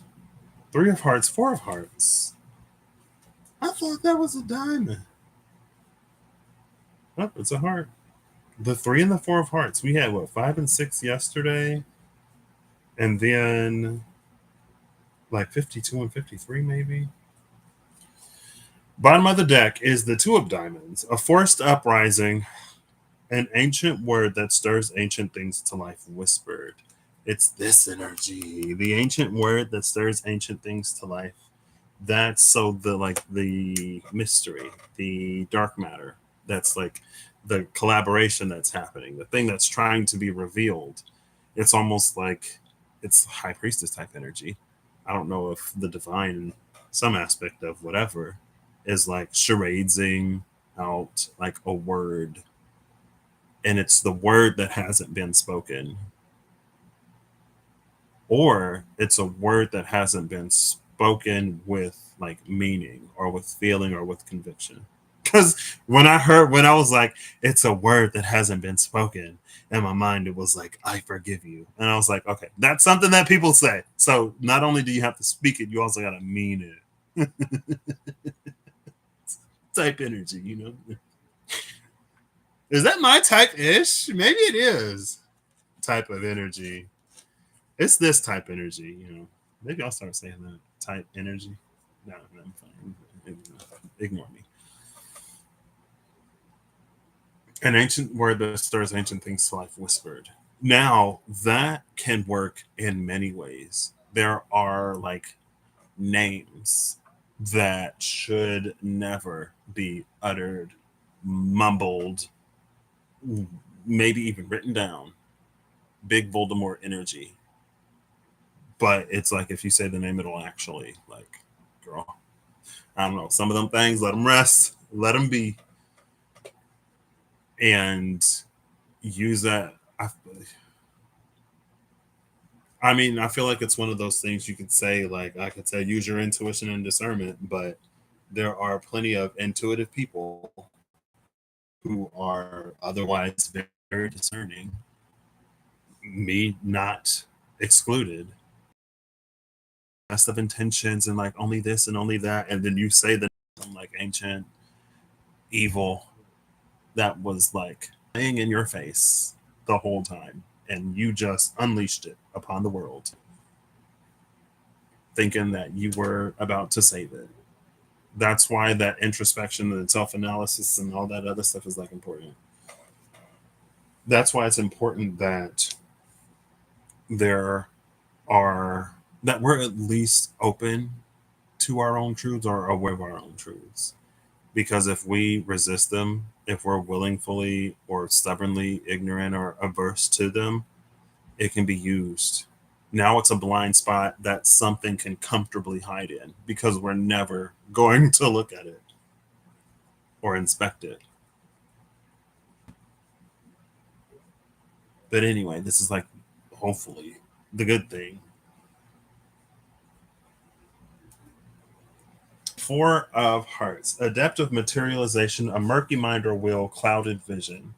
Three of Hearts, where form and function align, the power of words to brighten and terraform.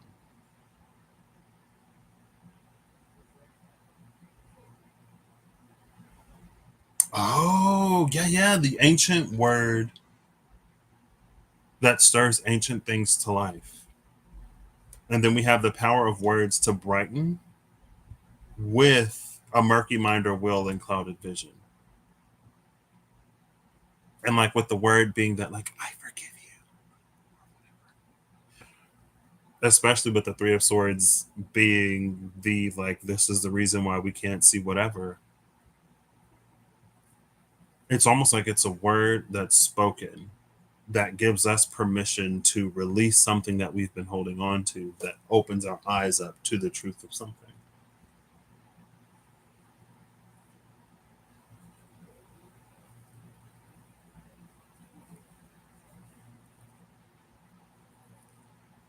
And with the energy of the adaptive materialization, with that word spoken, with the, and we saw clarity with the mountain, with that clarity of mind and clarity of vision. I think the vision, I saw the vision in the well known archetypes. I don't remember what it was with.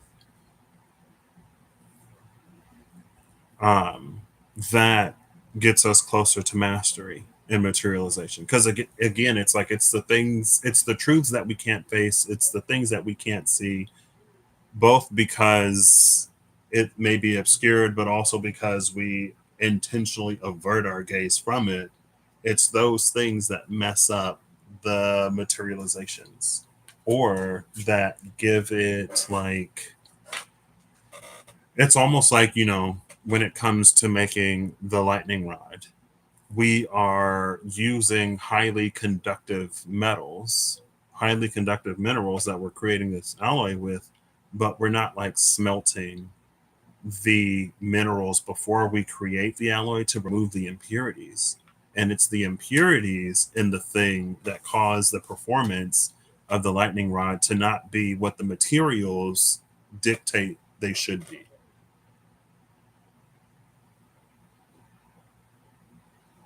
You know what I mean? That makes sense.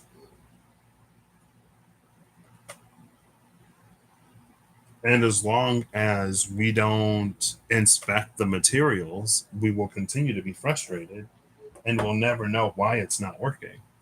It's like I'm using the right materials. I should have a conductivity that's greater than what it is. And it's like, well, consider the source, right? If there are other gases or other minerals in the environment, then it's possible that they've mixed with the whatever, and that impurity is what's causing the conductivity to go down. But again, it has to be things that we can look at. And if it's an impurity in the material, it's something that's very, very close to the heart or deeply rooted and ingrained in the ego. I don't know why I said ego like that. Not resin, resin and gold. See, yeah, it's literally this. This is the impurity in the gold. This is why the conductance isn't what it should be, because there's an impurity in there. Gold is solid gold. There's no whatever this is in the middle of the gold. That's why this performs. And even with these, this is beyond, it's like it's not surface level. Again, you have to go very, very, very, very deep to find that impurity. That's literally at the heart of the resin, literally at its core. Which is why everything has been so therapy and shadow work lately. But it's up to us to go deep enough to find it. And that's the whole thing, too. It's like, when we're manifesting the desires of our hearts, sometimes we don't know what our heart's desires truly are because, again, the things that we don't look at. And so, that with that adaptive materialization, when we get something that we don't really want, and this isn't one of those, it isn't, but it is, but it isn't. This isn't one of those like blame yourself types of things. Cause like there is no benefit in doing that. Excuse me, but it is. I like, hey, maybe take a deeper look because as long as you continue to not look at this, you leave yourself open to this lowered conductivity. Now you have this lightning rod out that's supposed to be highest conductivity to provide you the power that you need to do whatever. But for some reason, it keeps arcing and everything gets set on fire. And it's like tower moment after tower moment after tower moment. And you may be like, well, I'm doing like everything I'm supposed to be doing, everything except that one thing that presses upon you the most to do, that we in our humanity try to find ways to get around. And hey, as long as we ain't playing with lightning, we'll be fine. But if you take the lightning rod out in the middle of a storm, it would be better to not even have a lightning rod and just take your chances at getting struck. It isn't necessarily one of those something is better than nothing types of things. Sometimes, again, it's like it's better to not say anything. Sometimes it isn't. Take it as it resonates when it resonates, if it resonates. But, YouTube will convince us that we are special, that we are chosen, and we will put ourselves on the front line and we will be the first ones to fall.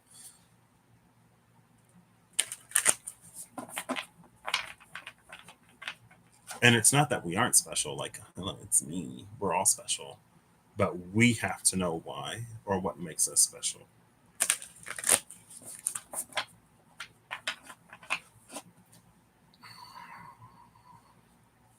Sure. Oh, girl. Well, that was a lot. Bottom of the deck is Lux Brumalis. Winter with the Tory Gate at the bottom and that portal up there. See, look, there's that star. The cards that came out: Separation, Separatio, Ouroboros, the Great Serpent, Blood, and Yellowing, Xanthosis. Separation of the Great Serpent causes it to let go of its tail, which was the whole thing the other day. Which, when this card came out, I'm pretty sure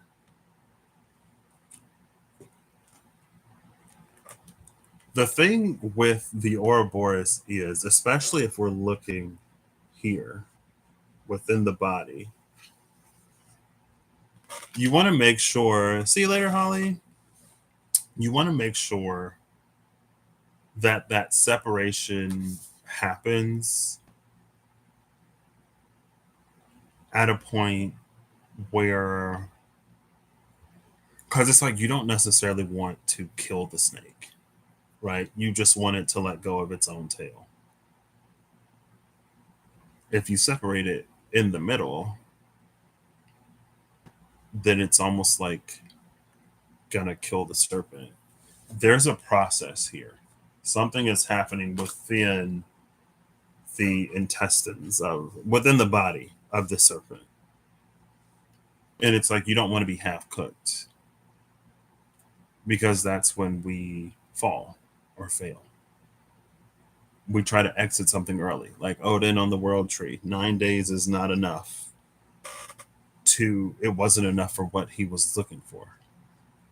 One eye was not enough for what he was trying to see.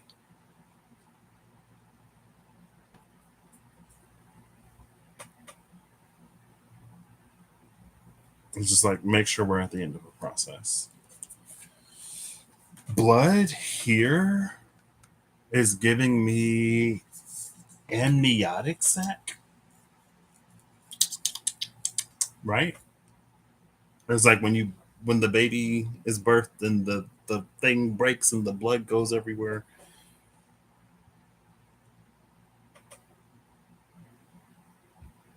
And maybe yellowing is this oxidation process. So like it's born, the amniotic sac. Is it amniotic? Like amniotic fluid, right? That bursts, and then something is exposed to the air. And as it's exposed to the air, it starts to yellow, which isn't bad.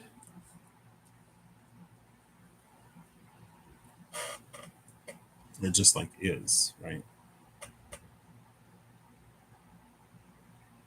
The thing about winter, though, is depending on the creature, depending on who we are, winter is cold, it's dark, and it's like kind of harsh.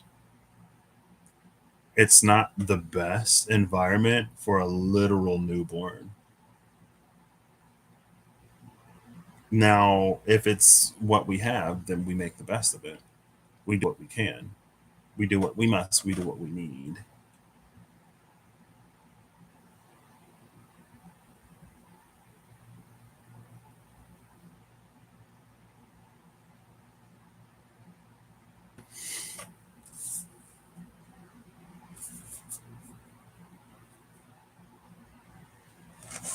What is Brumalis?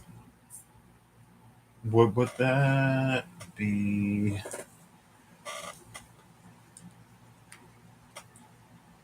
light of something?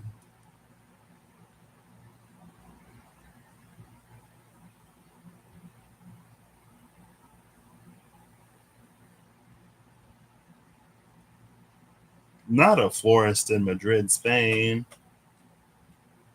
Winter solstice. Okay. Here we go. Third declension to termination. Oh, that doesn't. Maybe it's winter, or specifically the winter solstice.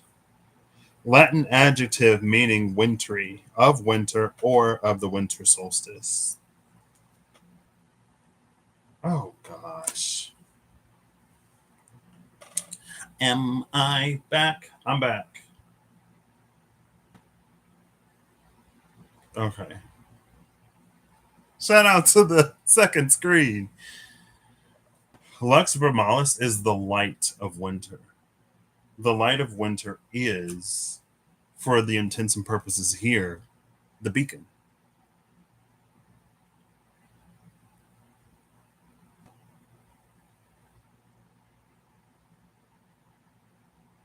And so, again, this is kind of like the end of summer, end of Virgo season.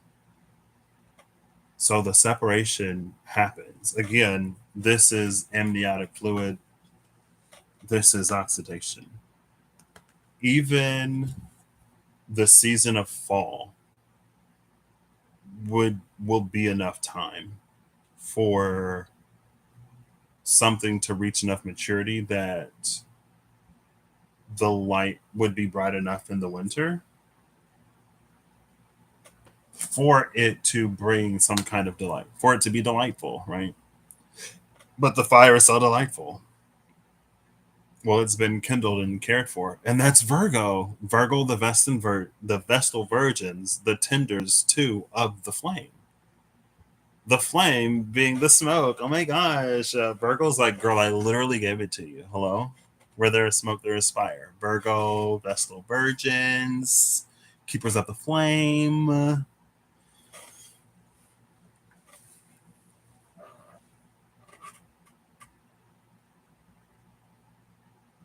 Yeah.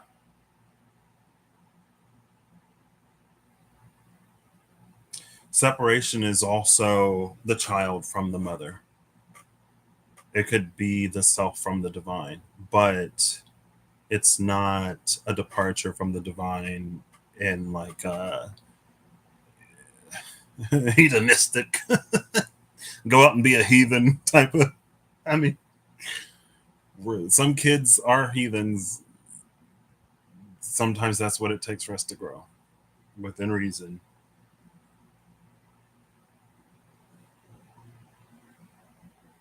And again, it's not that that relationship isn't there,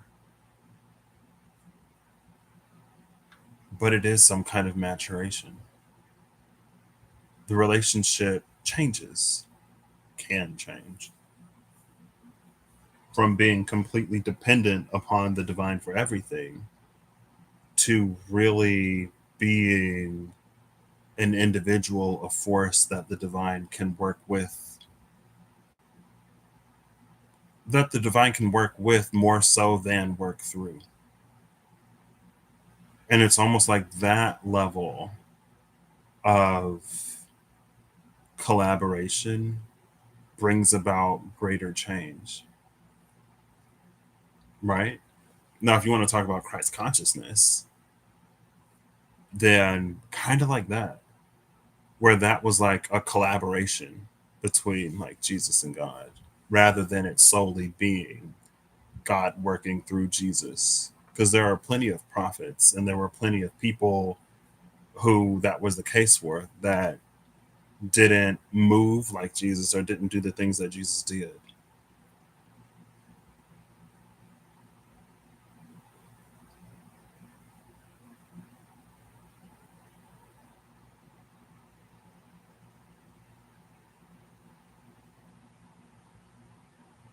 And when that was happening, I remember he was like out in the desert, desert moon, I guess, right? He was out in the desert when he was approached by the serpent question mark and was like, you know, you could turn the rocks, you could turn the stones into bread to feed yourself. And he said, if you don't get out of here, there are going to be temptations to use a power or a gift, especially because, again, take it as it resonates. If it resonates, who am I but some guy?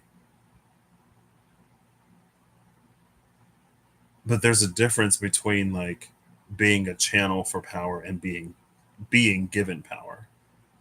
In that situation, for example, like if Jesus was just a channel for that power, like God could turn it off.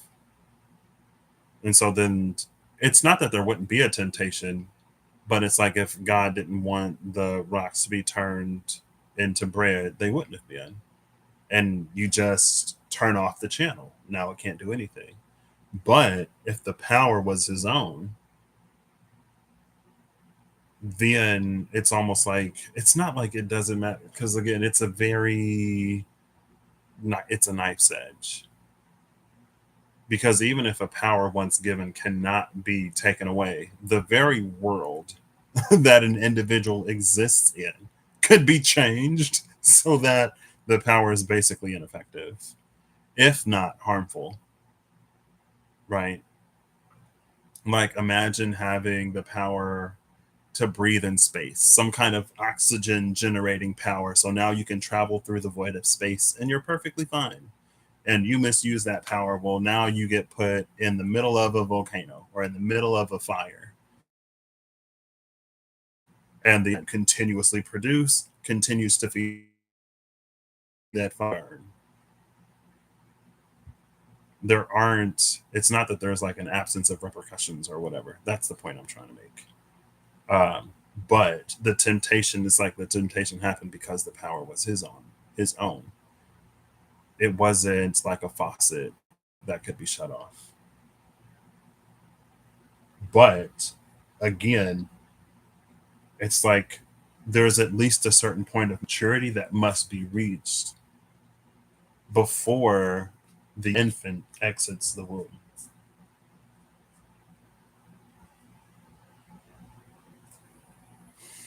And then the yellowing is like in that oxidation, it's growing familiar with it. So again, that by the time winter comes, you can be a light in winter. Winter's light, light of winter, Lux Bromalis.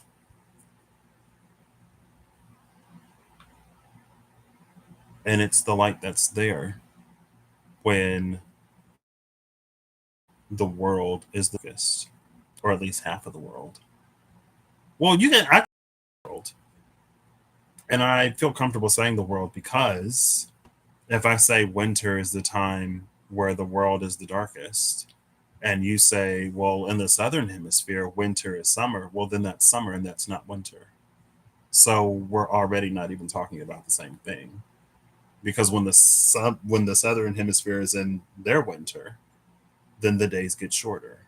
Correct?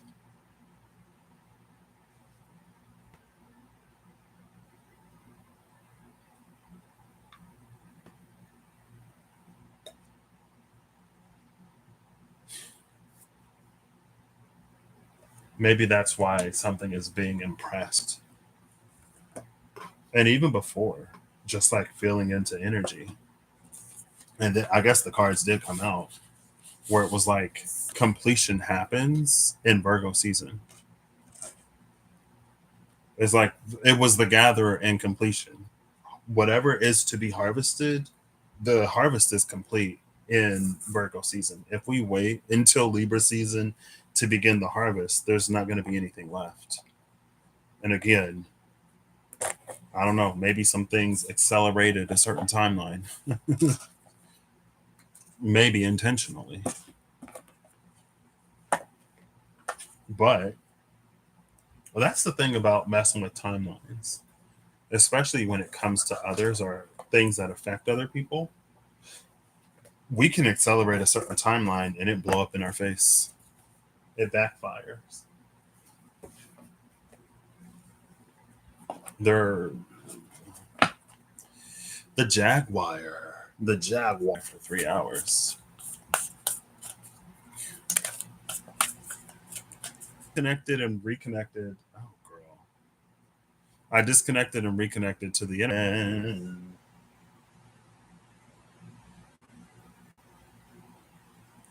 Let's try this again. So, good news. It's fine. Cool. Cool. So the crow did come out. I don't know when it cut out, but let's just continue. Maybe I'll just stay on the be right back screen. Because it's like when I come over here, I am still alive. All right, I think.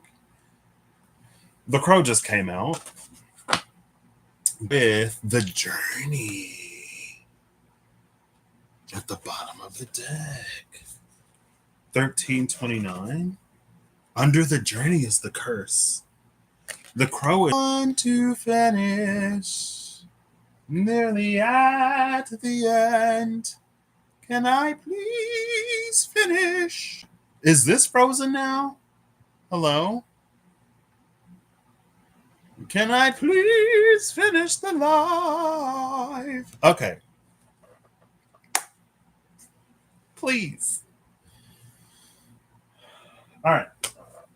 The crow and the journey. The crow observes us. And it's like there's this aspect of spirit. This aspect of spirit, the aspect of the divine that is present with us on our journey.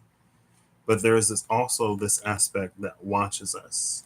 And it's that aspect watching us that does whatever evaluation, assessment to determine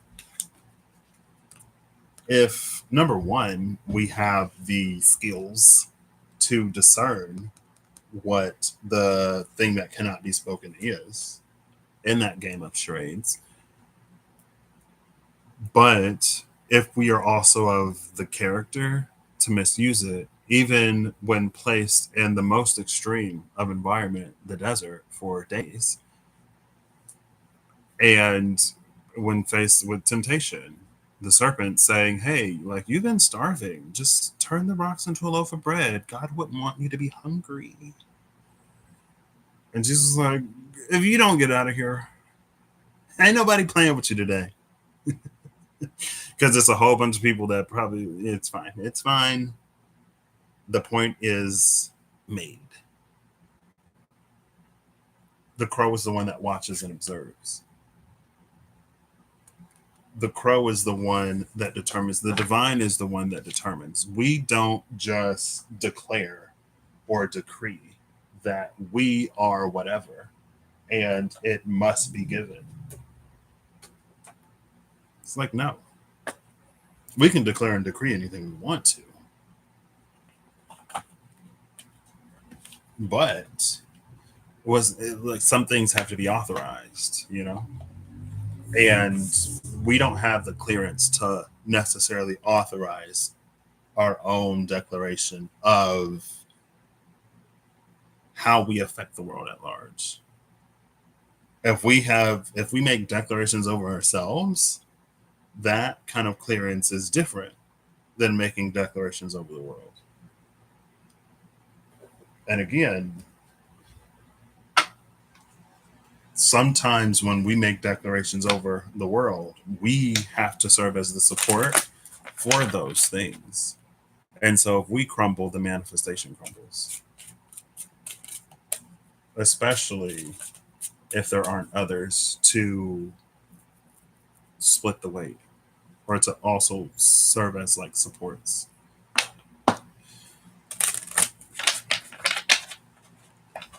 Right, cool. Ooh. The heart portal, number 20, receptivity, generosity, and mistrusting. When out of balance, emotional freedom, number 12, vulnerability, flowing, and rebalancing. Flow was under fire. It was the rattle of the holy mountain, fire, and then flow. Emotional freedom and the heart portal. This emotional freedom with all of those waters, again, like there are none of those three of swords blockages. There are no areas that we will not face within self. And because we are completely open with ourselves, the divine, we can get more clarity. And our discernment can be more discerning when it comes to what it is that we intuit. Right? Because again, it's like if there are certain things that we can't even look at, there are certain truths that we will never see. for whatever reason, then it limits what it is that we can receive, right? If this is a box and we collapse it to this because we can never look at all of that, now this is what, like an open channel, this is what we get. We're already missing half of whatever. And it's not that we can't be used in that state. It's not that we can't be of benefit. We can. But again, it's like that's not the whole picture. And so if we're on this, depending on how big of a thing, if it's like this big, it could easily just like, tip and fall. But if we get that, it would rest on top of it. Girl. Ice Queen at the top of the deck. She just had to be seen one more time. Emotional freedom. Receptivity. Yep, cool. Right? And that's the whole thing. Like, there are certain things that there are certain like conclusions that we reach. There are certain ways that we can interpret the things that we intuit based off of what we need to be true or what we believe to be true. So I try to practice openness, even when I don't necessarily agree. Hey, I'm stubborn. I'm not telling nobody I'm not going to be stubborn. And while it may be preferred, I would assume that there's an expectation, not an expectation of stubbornness, but an awareness. There's an awareness. I do my best to not be in my way. It doesn't always work. I'm not any more perfect than anybody else.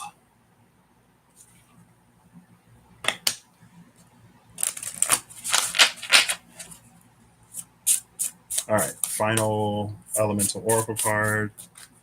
Let's see if we can still keep this under 3 hours.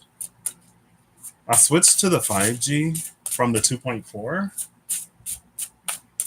Or the 5 hertz from the 2.4 or whatever. And it looks like it's working.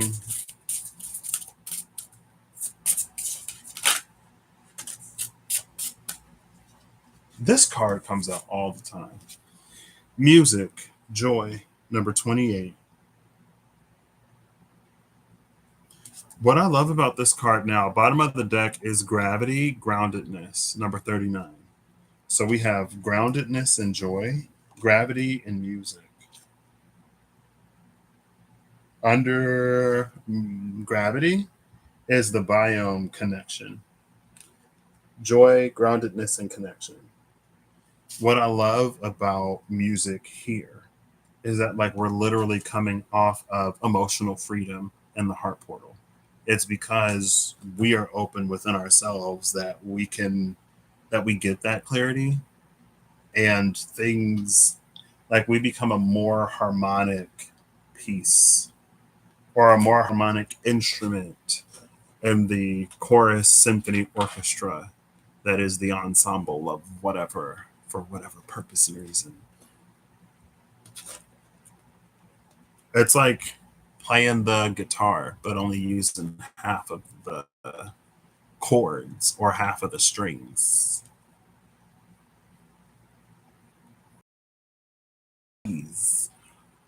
Or any instrument with half of it. It's not that there aren't pieces that we can't play. It's not that we can't contribute to the overall sound of the music, but we're going to be limited. Usually, there's nothing wrong. There's nothing inherently wrong with limitations because we don't have to do everything.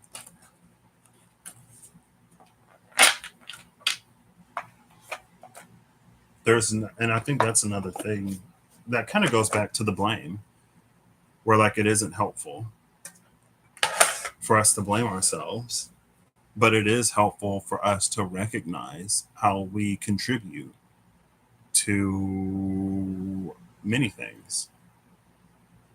I mean, we don't have to blame ourselves. We don't have to shame ourselves. We don't have to feel guilty for whatever. We just acknowledge what we need to acknowledge. We make the choices and decisions to address them or not. We act accordingly, and then hopefully things work out better. No shame or guilt or blame necessary. Right? Cool. So, excuse me. That's it. That's the rest of Virgo season. It's time to break out of our shells so that our legs will be strong enough or our wings will be not downy enough to make the winter trek. To be a beacon, to be a light, to really prevent Ragnarok or things getting worse. The message of comfort, as bad as things may have been, we've not yet reached the point of no return. There are certain things, maybe the elastic has been stretched to the point where it's not going to completely relax anymore, but it won't snap. And the card of forgiveness did come out multiple times. So, hey, I will reflect as I need. I hope that you have an amazing whatever whenever you see this. I hope you're acting in alignment to make all that you wish to experience your reality. I hope that whatever you need along your path journey and where you find. And I hope you a courage when it's time to be courageous, a bravery when it's time to be brave, an ingenuity when you have all that you need, even when you may feel that you're missing something, and a kindness to be an actually decent person and not just a like, oh, like I am a saint in the 5D and you're not. They're in the 3D. I'm sorry.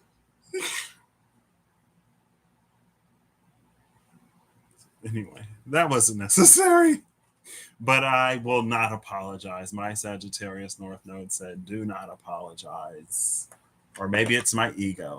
Ultimately, it doesn't matter. It does, but it doesn't, but it does. But it doesn't. But it does.